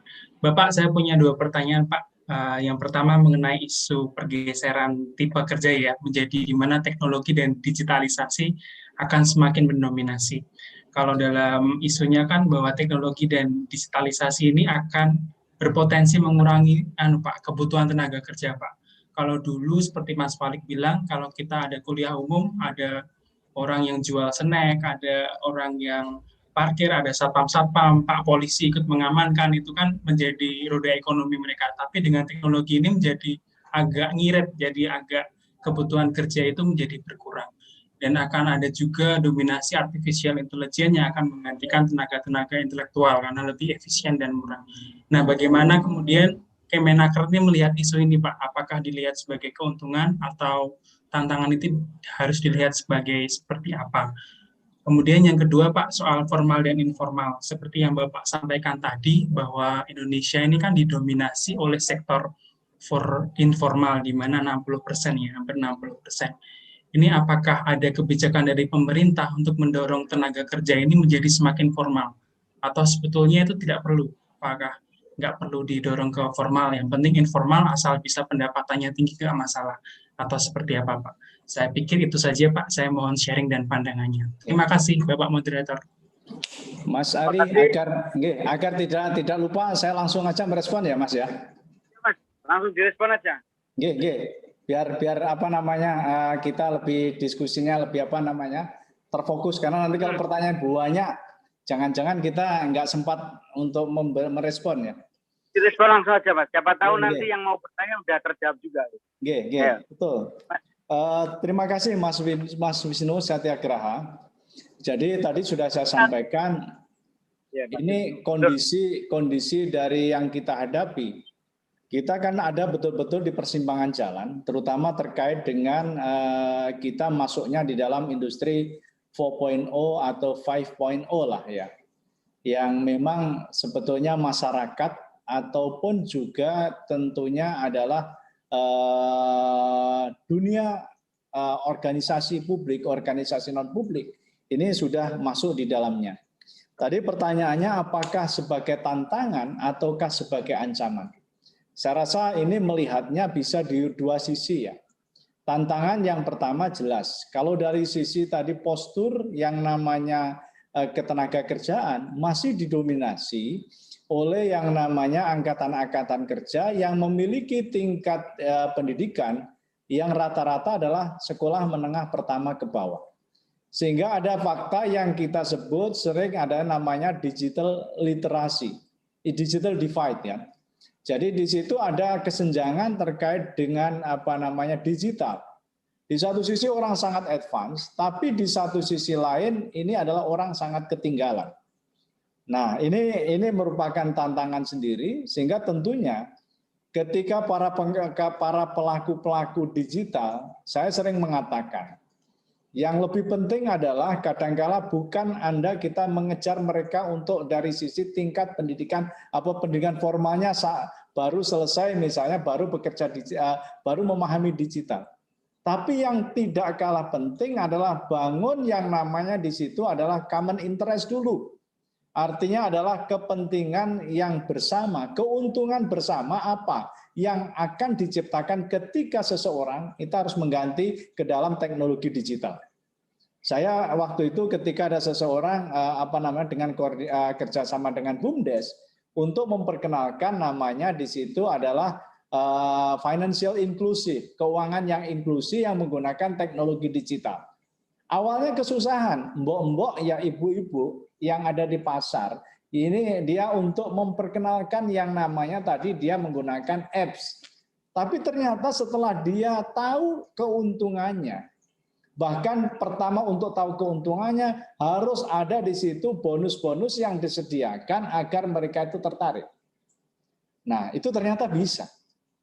Jadi di situ satu sisi adalah sebetulnya sangat berat, tapi sebetulnya ada jalan solusinya. Sama ketika kita melihat Mas, yang namanya terkait dengan tadi yang namanya teknologi digital, kan ini orang menciptakan seseorang bisa bekerja beraneka yang namanya kegiatan, pekerjaan dalam waktu satu tertentu. Saya rasa Mas Arjit sudah sangat terbiasa ya. Dalam waktu satu hari beliau menjadi katakanlah konsultan narasumber beberapa isu. Kan bisa. Nah ini jenis-jenis seperti itu ternyata jumlahnya sangat banyak, 33, lebih ya, 33 juta orang lebih. Maka mau tidak mau Mas Wisnu, tadi kan katakanlah tantangan ancaman ini sebetulnya bisa kita respon bersamaan. Ya ini pertama apa? Kita buat yang pertama adalah mereka itu cepat dia ini adalah memahami dengan meningkatkan keterampilannya dulu, terampil aja dulu. Nah, ternyata ruang-ruang yang disediakan ada, yakni adalah kita memiliki semacam katakanlah lembaga-lembaga, unit-unit pembelajaran untuk meningkatkan keterampilan yang disebut nanti adalah namanya pelatihan vokasi. Dan ini menurut saya adalah satu solusi yang bisa kita merespon tadi adanya fakta terkait dengan yang namanya tadi angkatan kerja dan juga the future job yang memang di situ mau tidak mau kita akan hadapi. Sebetulnya Mas ya, dengan adanya future job itu, ini kalau ya ini saya kondisi imajiner saya ya. Saya kok membayangkan ya, ketika dengan seperti sekarang misalnya kita bisa WFH dan lain sebagainya, ini kualitas kehidupan kita kok semakin lama semakin menaik. Tentunya adalah kita sosialisasi dengan keluarga semakin baik, karena saat ini kan kita pandemik. Mudah-mudahan nanti ketika pandemiknya sudah bisa berkurang, kita bisa membuka ruang-ruang diri kita kepada masyarakat. Ini kita bekerja, Mas Arjit nggak usah ke kantor, atau setiap ke kantor itu adalah misalnya hanya seminggu sekali, enak pagi-pagi ngerokok sarungan wedangan tapi dia bisa mengajarkan ilmu, ekonomi jalan, our quality of life itu getting improve lah ya. Ini yang menurut saya sangat penting. Nah, sama ini pertanyaan yang kedua Mas, kita pemerintah tidak akan memformalkan semua, bahkan dalam hal ini kita mendorong sektor-sektor informal itu tumbuh dan berkembang. Cuman memang kita harus memiliki di sini adalah tingkat kompetisi yang cukup baik. Kompetisi kita dipengaruhi apa? Produktivitas kita itu masih cukup rendah. Nah, makanya kayak itu, ini kita coba urai akar permasalahannya di mana. Regulasikah? Ataukah mungkin dari sisi katakanlah bisnis proseskah? Atau mungkin dukungan dari yang namanya di situ lingkungan teknologi atau kemungkinan SDM, ini yang kita urai bersama. Nah, tadi saya katakan, saya kenapa tadi pendidikan banyak kerjanya banyak informal. Jadi ketika informal, kadang-kala kan orang pekerjaan itu gonta-ganti itu biasa. Makanya salam ini saya sudah pesan kepada terutama teman-teman yang saat kemarin baru dilantik menjadi Direktur BPJS Ketenagakerjaan. Ekspansi BPJS Ketenagakerjaan lebih rendah dibanding kesehatan, jauh Pak. Maka harus menyasar sektor-sektor informal itu. Kalau orang sektor informal tadi mendapatkan manfaat ya, terutama misalnya ketika seseorang dia kecelakaan kerja, ketika dia misalnya kematian, ketika dia kehilangan pekerjaan, ada manfaatnya saya yakin mereka akan masuk. Saat ini masih sekitar 30-an juta.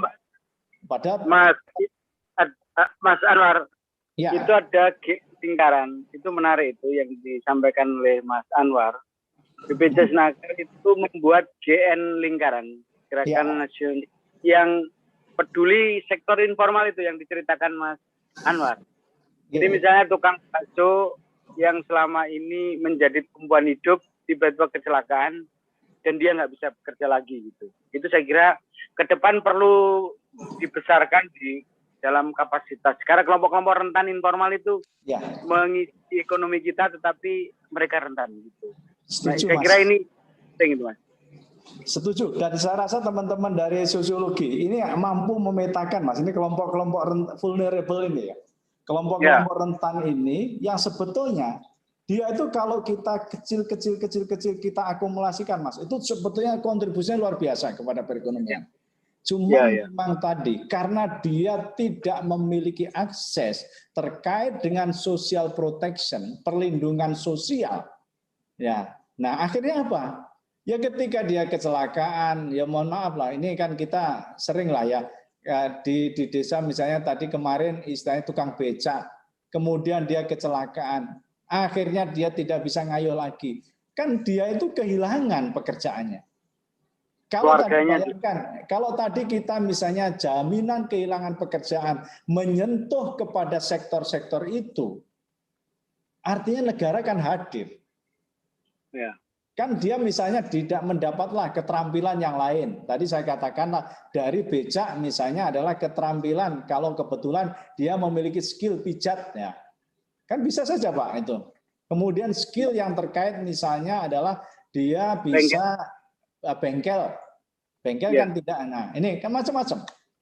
Dan saya rasa saya sangat senang sekali Mas Arjid. Ini saya sudah bilang ke Bu Menteri ini agak terkenal. Ini tadi ya komite vokasi ini harus segera dihidupkan kembali Mas. Gitu. Ya.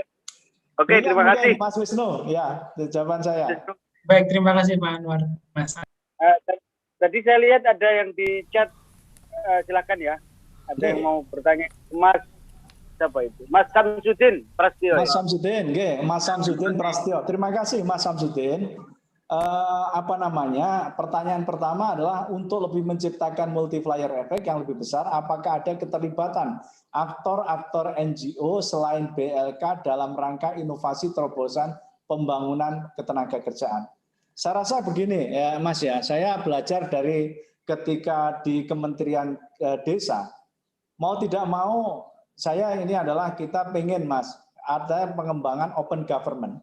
Dalam hal ini adalah kita membuka yang namanya urusan publik itu adalah not only should be solved by the government, no. Itu harus kita membuka ruang governance ya. Artinya di situ adalah peran dari yang namanya adalah CSO untuk bisa terlibat. Dan saya rasa tadi Mas, pendamping kita kan juga tantangan tadi saya belum mengurai tentang yang namanya employment inklusif ya, inclusive employment Pak. Ini fakta sangat miris Mas, terutama adalah terkait dengan disabilitas. Ini kan sebetulnya yang mampu untuk bicara dengan tepat, ini adalah kelompok-kelompok yang namanya di situ adalah pendamping masyarakat atau LSM. Nah ini kami sebetulnya kan hanya memberikan ruang kira-kira regulasi apa yang akan dibutuhkan agar ini bisa berkembang. Karena memang yang namanya pemerintah itu kan fungsinya kan kalau kita kan hanya 3, Mas. Regulating, executing, regulating mungkin nggak akan diberikan oleh siapapun, ya. Karena kalau diberikan nanti juga akan menimbulkan chaos, ya. Karena memberikan otoritatif kan hanya di government. Tapi terkait dengan executing, ya, mengeksekusi, silakan. Kemudian yang kedua adalah yang terkait mengadvokasi, melakukan pembinaan, pengawasan. Saya rasa teman-teman yang setiap hari bergaul dengan masyarakat akan paham kira-kira apa-apa yang dibutuhkan masyarakat dalam bidang ketenagakerjaan. Dan apalagi kalau kita lihat sektornya kan sangat banyak dan setiap sektor itu ada pendampingnya. Sehingga kalau saya bayangkan gini, BLK yang dimiliki Mas ini ya, BLK kita itu ada 23 karena tahun ini insya Allah ada 5 lagi. Nah, kemudian ada BLK yang disebut komunitas jumlahnya 2.114. Ini banyak ini. Kalau misalnya didampingi oleh yang namanya LSM, lembaga-lembaga tadi, swadaya masyarakat, artinya kan bisa menciptakan atau mengusulkan pelatihan-pelatihan yang memang sesuai dengan istilah kebutuhan dari lokalnya. Nah, Mas Arjid, gimana kita menjahit ya? BLK komunitas itu ada di pesantren, ada di seminari, ada di vihara. Saat yang bersamaan yang namanya pesantren dan sebagainya ada di desa. Ya. Nah, ini kan ibaratnya dua potensi yang kalau seandainya kita tautkan, kita lingkarkan, kita hubungkan, saya rasa akan menciptakan efek terutama adalah tadi respon atau jawaban persoalan ketenagakerjaan dengan cukup baik. Nah ini Mas, ini pertanyaan yang pertama ya. Tadi adalah apakah NGO untuk terobosan? Ada dan kami sangat terbuka sekali. Silakan. Ya. Jangan sampai NGO-nya setiap kali yang kita hadapi serikat buruh, serikat pekerja terus ya. Artinya ada juga yang lain. Nah ini kan nanti kalau demo sih biasa Mas. Ya artinya itu bagian dari. Tapi kan kita bareng-bareng ayo ini kita rangkul. Kemudian yang kedua itu teknis ya. Ada Mas terkait dengan TPT per provinsi adalah. Karena memang yang kita sampaikan hanya agregat tadi tingkat pengangguran terbuka di nasional. Monggo nanti kalau misalnya ini datanya nanti saya minta Barenbang untuk bisa memberikan data terkait dengan tingkat pengangguran provinsi, tingkat pengangguran kabupaten, sehingga betul-betul teman-teman kalau yang memiliki concern ini akan bisa istilah fokus. Kabupaten misalnya Kabupaten Madiun, Kabupaten Ngawi, Ponorogo, kira-kira apa yang harus kita lakukan dengan data tersebut. Katanya kita kan semua sepakat kan policy based evidence lah. Tadi yang disampaikan oleh Mas Najib tadi. Iya. Saya kira Mas Samsudin ini apa yang disampaikan oleh Pak Anwar itu mengingatkan kita kira-kira beberapa tahun yang lalu Naker itu membuat semacam yang bisa mampu membangun engagement. Perkara ketenagakerjaan ini kan kadang-kadang industri juga resah toh Mas.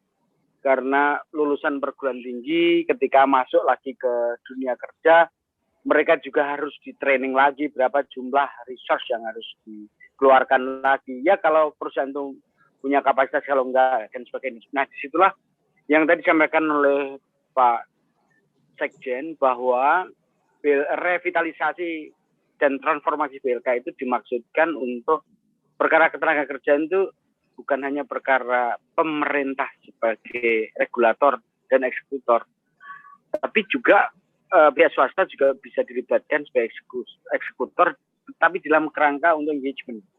Jadi bukan masing-masing membuat menu sendiri yang seringkali tidak efisien gitu. Nah saya kira, saya ingat itu Pak yang disampaikan oleh Pak Anwar itu KPVN itu ke sana sebetulnya waktu itu Pak Anwar.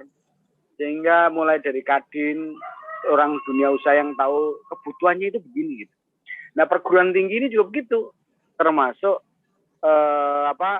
yang tadi sempat disinggung di awal oleh Pak Anwar, BLK, selain itu SMK. SMK itu kurikulumnya diproyeksi mau kemana gitu. Ini kan sebenarnya jadi PR yang cukup penting gitu. Nah ada yang dirjennya vokasi itu kan perlu duduk bareng kan Pak Anwar ya, supaya match gitu. Menurut saya ini penting gitu. Nah catatan yang tadi disampaikan oleh Pak Anwar menarik atas pertanyaan Pak Samsudin tadi.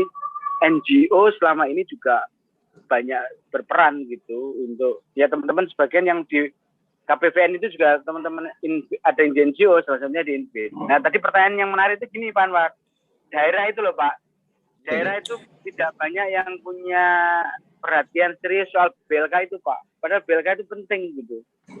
Nah tidak lagi sekedar belajar yang struktur industri kerja masa lalu, tapi ya ngajarin buat animasi, sablon pun teknologinya canggih, print, terus membuat jadi YouTuber gitu. Ini kan hal-hal yang sebetulnya dunia kerja baru gitu.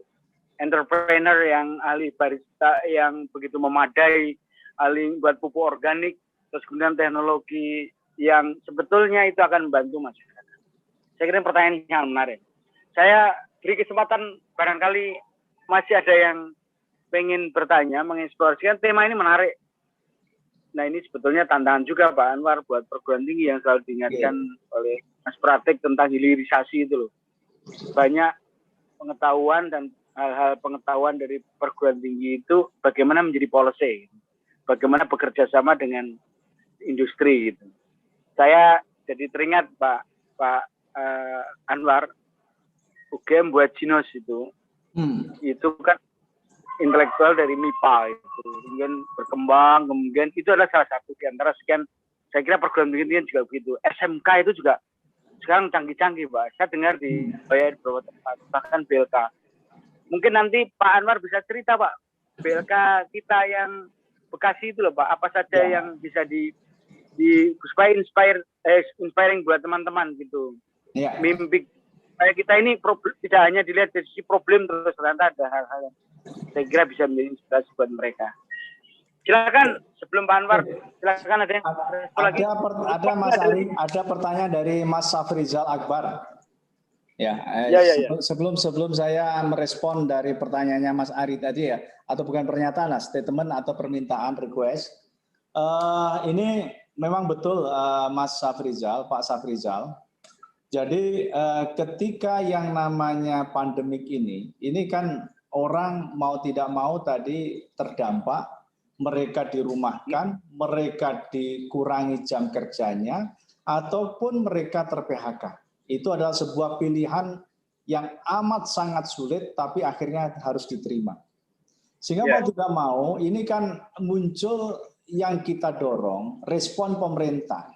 Ini ada dua yang terkait dengan respon itu untuk program padat karya. Padat karya tunai, Mas ya.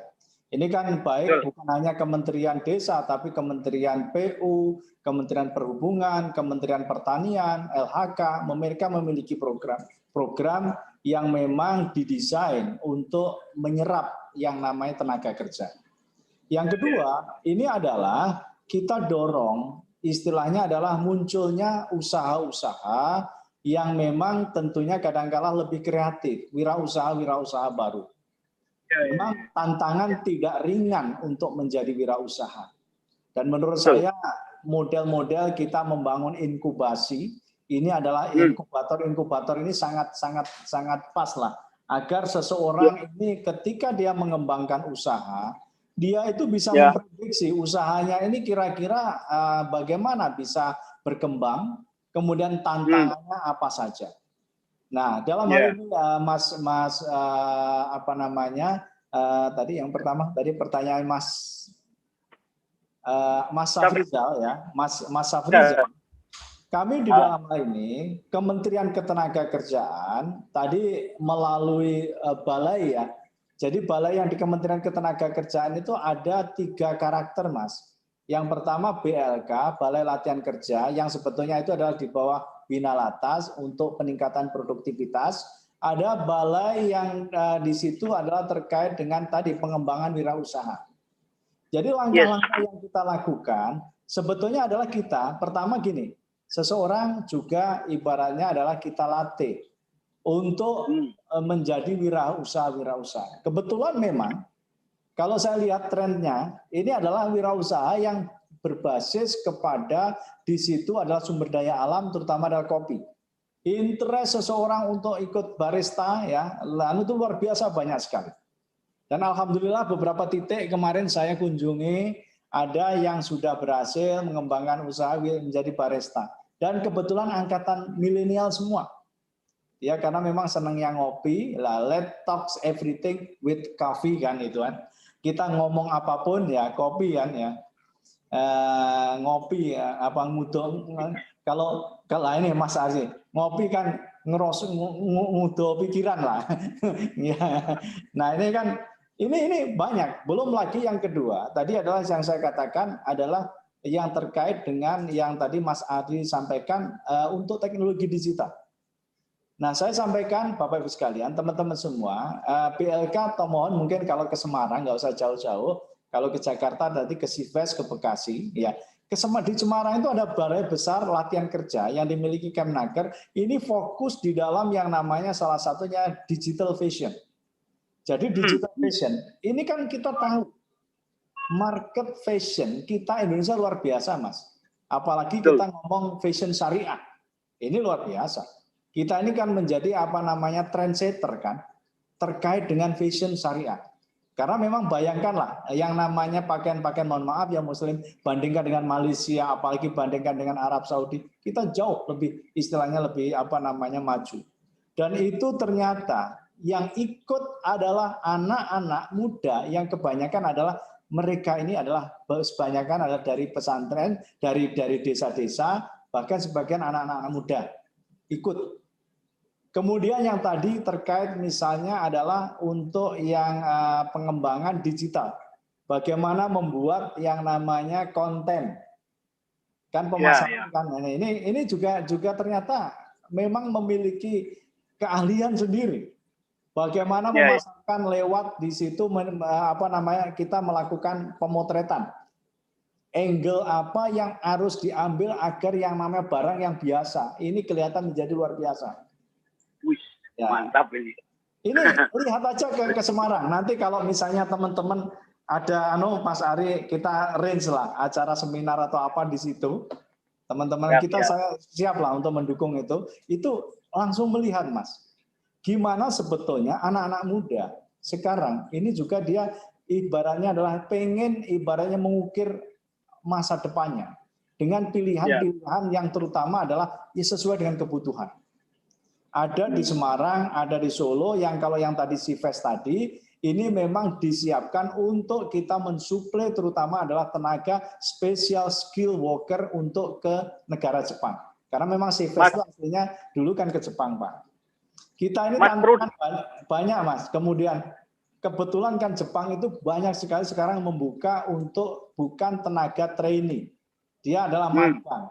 Tapi adalah mereka itu untuk bekerja untuk sektor-sektor yang memang misalnya memerlukan keahlian khusus. Ya ini sektor misalnya adalah dia adalah menjadi semacam untuk perawat untuk lansia.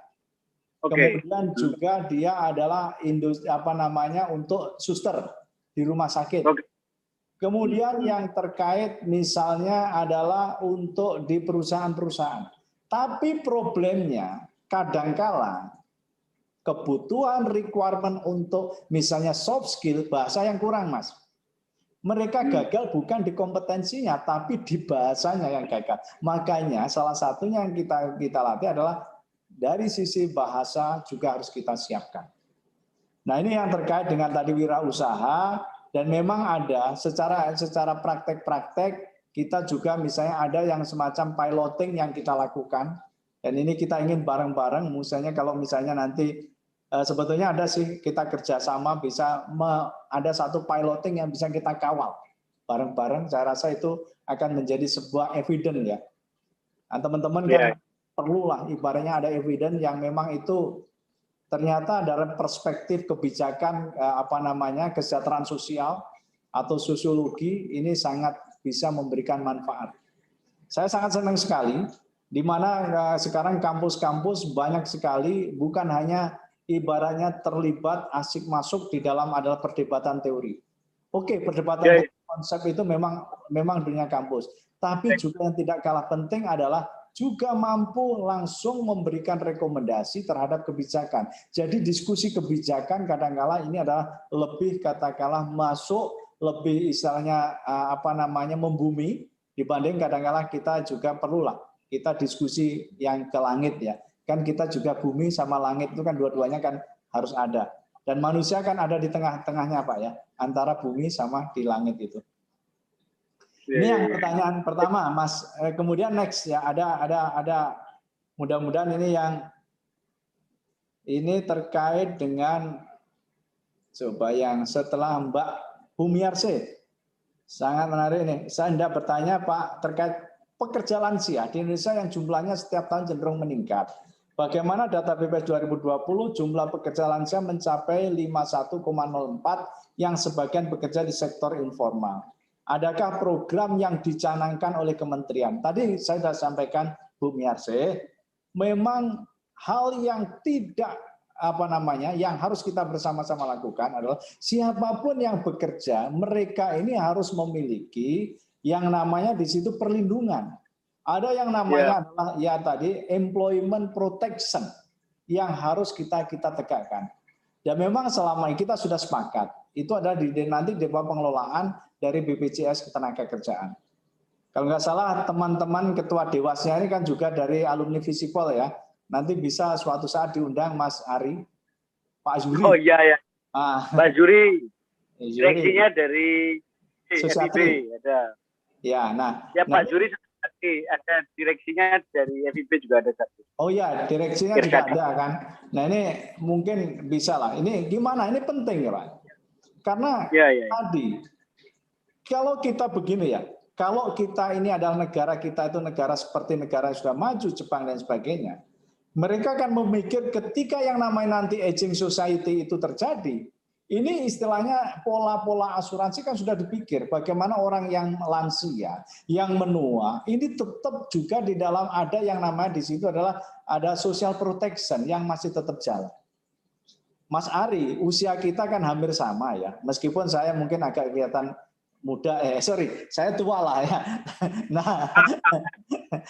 Jadi kan gini, Mas, kita ini Bapak Ibu sekalian, mungkin kita masih ibaratnya saat ini kayak di usia produktif, kita tidak terlalu jadi persoalan. Tapi ketika nanti kita masuk di dalam dataran lansia, manakala kita sudah tidak bekerja, kemudian perlindungan sosial itu tidak ada, betapa kita susahnya hidup kan. Nah ini menurut saya ini juga tantangan bagi kita untuk memperbaiki namanya sistem, namanya jaminan sosial kita. Saat ini kita juga sedang menggodok untuk SCSN ya. Ini terus kita lakukan pembenahan agar tadi ketika bonus demografi sudah lewat, orang-orang yang muda tadi jadi lansia, ya ini harus kita respon dengan jawaban kebijakan yang tepat pula. Nah, ini ada pertanyaan lagi nih, studi disabilitas 80% terdampak secara ekonomi di masa pandemi ini. Ada yang terdampak pemutusan hubungan kerja, tersingkir persaingan akibat adaptasi teknologi maupun sektor pekerjaan. Nah, kuota 1%. Nah, kemudian bagaimana komitmen Kemnaker ya? Ini dan merespon situasi tadi disabel. Saya rasa mungkin terkait dengan diskusi disabel ini menarik, Mas. Memang dalam hal ini tadi adalah kita di inclusive employment ya. Ini kan juga Nah, kita BUMN ini kan hanya diberikan kewajiban 2%. Terus kemudian perusahaan swasta 1%. Nah, ini ketika 1% betul, Mbak, ya Bapak sama Mas Ade ini Mbak Ade Siti ya? Ade Siti. Ya ini. Ya. Nanti kalau nggak jelas nanti diskusi di luar ini. Nah, jadi begini, kita komitmen terkait dengan 1% saja. Ini kan agak susah, Mas Yan. Jadi di dalam hal ini, Kemnaker pertama kan tugas kita adalah kan memang sudah ada sanksi, terutama kan sanksi administratif. Nah ini yang kita ingin galakkan, pertama harus kita juga berikan insentif. Seseorang kan bukan hanya kita adalah disinsentif saja, punishment, tapi yang juga tidak kalah penting ketika seseorang ini adalah komitmen untuk memberikan tadi, untuk yang namanya pekerjaan yang sifatnya inklusif, maka kami pun pemerintah juga komitmen memberikan beberapa insentif.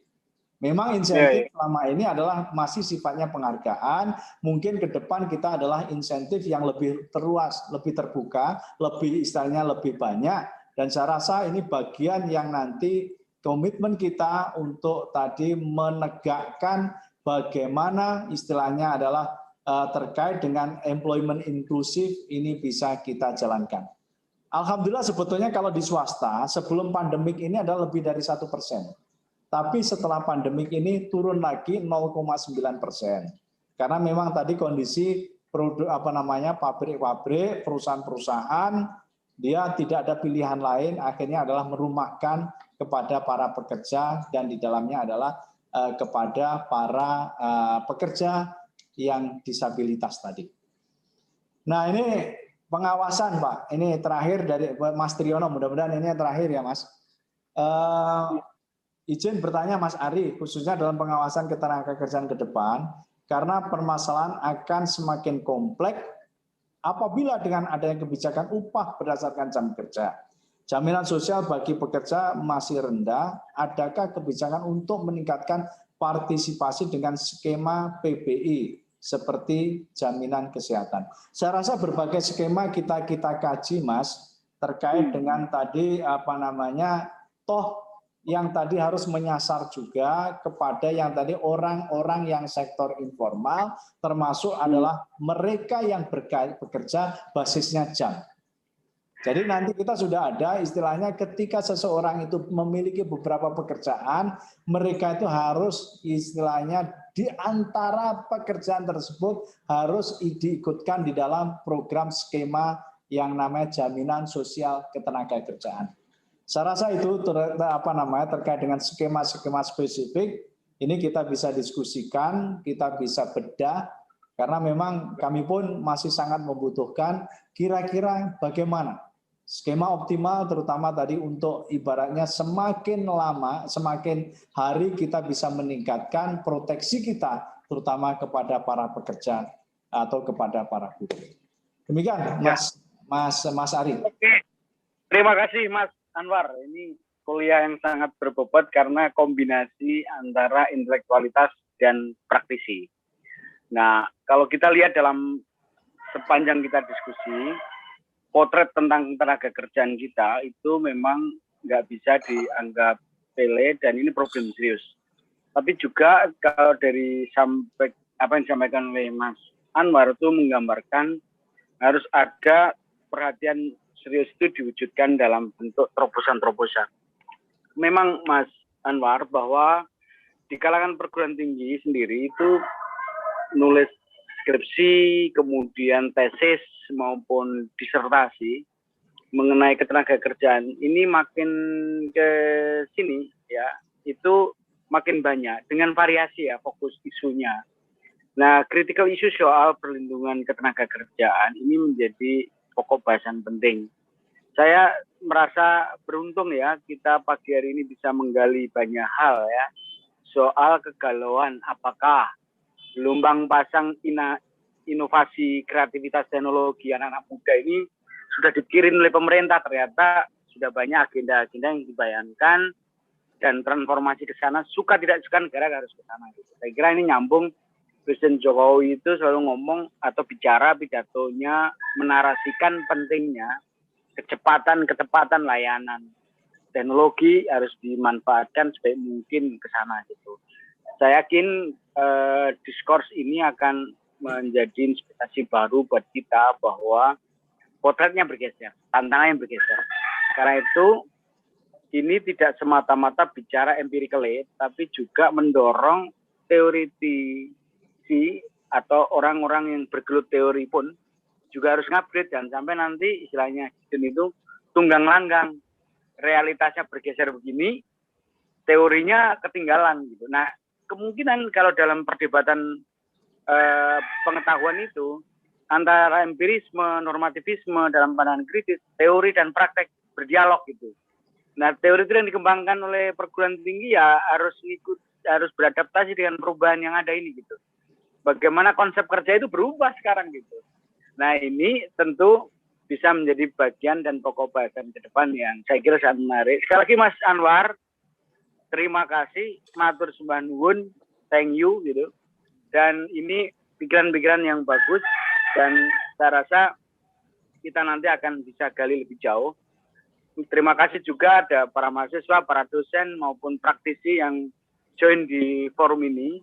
Saya berharap diskurs seperti ini akan bisa menginspirasi buat kita para pemangku kepentingan yang concern soal ketenagakerjaan.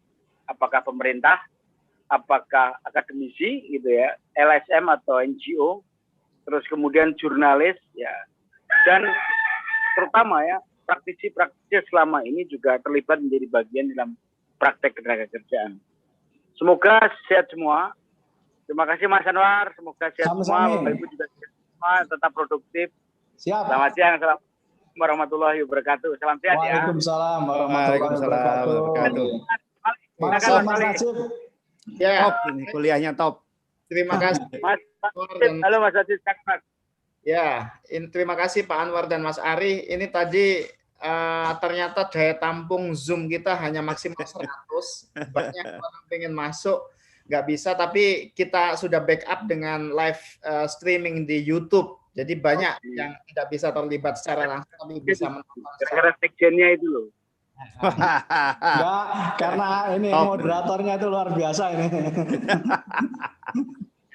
Ya, sebagai penutup saya mohonkan Mas Najib karena tadi membuka, sekarang menutup saja. Silakan. Oke, matur Mas Salik. Matur sangat Pak Sekjen, Pak Anwar Sanusisan yang saya kira kuliah umumnya luar biasa menggelegar ini. Jadi memang ini dibuktikan oleh peminat yang banyak dan saya kira semuanya ini bertahan ya, habis sebagian besar lah bertahan karena memang kualitas apa yang disampaikan seperti kata Mas Ari, kombinasi dari saya kira kapasitas intelektual yang kuat dengan kemampuan kebijakan ya, keterlibatan dalam kebijakan yang sangat dalam ya, sehingga isunya menjadi menarik. Jadi tidak hanya teoritis tapi juga sangat kuat dimensi praktis dan saya kira inilah yang memang kita inginkan Pak Anwar dengan program ini, dengan program yang kita buat ini ya. Jadi engagement dengan pengambil kebijakan. Jadi ini yang akan sedang kita kembangkan terus-menerus. Jadi harapan kami memang dengan Pak Anwar ini, Pak Anwar sebagai Sekjen saya kira bisa memperkuat kerjasama terutama dengan Kemenaker. Kemarin di fase awal kita banyak bekerjasama dengan BPJSTK, Pak Anwar. Ini dengan ada Mas Ari segala dengan Mas Agus waktu itu ya, periode yang kemarin. Nah, harapan kami juga ini kerjasama bisa tetap kita lanjutkan, termasuk bermitra dengan teman-teman di Unimelp yang saya kira kita dulu juga bertemu di Melbourne. Betul. Dengan Pak John waktu itu, dengan Mbak Rachel, dengan Mbak Irma Moy dan lain-lain ya. Jadi ini hasilnya ini Pak Anwar. Jadi moga-moga nanti Pak Anwar juga bisa mensupport program ini biar bisa sustainable terus-menerus.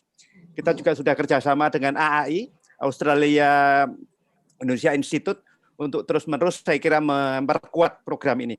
Saya kira itu aja ya Pak Anwar, Mas Ari sekali lagi terima kasih banyak untuk semua teman-teman yang sudah setia mengikuti, ada dari Lampung, ada dari Makassar, macam-macam ini yang ikut ini. Ada Mbak Ibu ya, Mbak Susi juga dari awal ini mengikuti. Ada perwakilan Asia Foundation juga kayaknya sabar dari tadi nih ikut bertanya. Oke, terakhir di foto bareng ya Mas Salik. Ya, biar ada dokumentasinya kita ini ya, foto bareng sebelum kita akhiri bersama-sama. Teman-teman yang masih online memunculkan gambarnya biar bisa terekam dengan baik. Nah ini. Oke, saya kira nanti kan kita lanjutkan lagi sesi-sesi berikutnya dan saya harapkan ini betul-betul memang menjadi ajang yang produktif ya bagi engagement kampus dengan pengambil kebijakan dan policy maker. Kita foto dulu ya. Mantap. Fotonya. Oke, matur nuwun. Sekali lagi saya kembalikan ke Mas Saleh. Assalamualaikum warahmatullahi wabarakatuh. Waalaikumsalam warahmatullahi wabarakatuh. Terima kasih Mas Najib. Terima kasih sekali lagi kepada Pak Anwar dan Mas Ari Sucito atas diskusi dan kuliah umumnya pagi hari ini. Terima kasih sekali lagi Bapak Ibu sekalian dan teman-teman dari dimanapun berada. Untuk putaran selanjutnya, insya Allah kita akan menghadirkan Ibu Menteri Sosial, ya, Bu Risma. Sekarang mantap. Sip. Ya, terima kasih. Semoga kita semua selalu sehat. Selamat siang. Wassalamualaikum warahmatullahi wabarakatuh. Waalaikumsalam. Matur nuwun Mas Sekjen. Terima kasih semuanya, Pak Anwar. Terima kasih semuanya. Salam. Mas Anwar.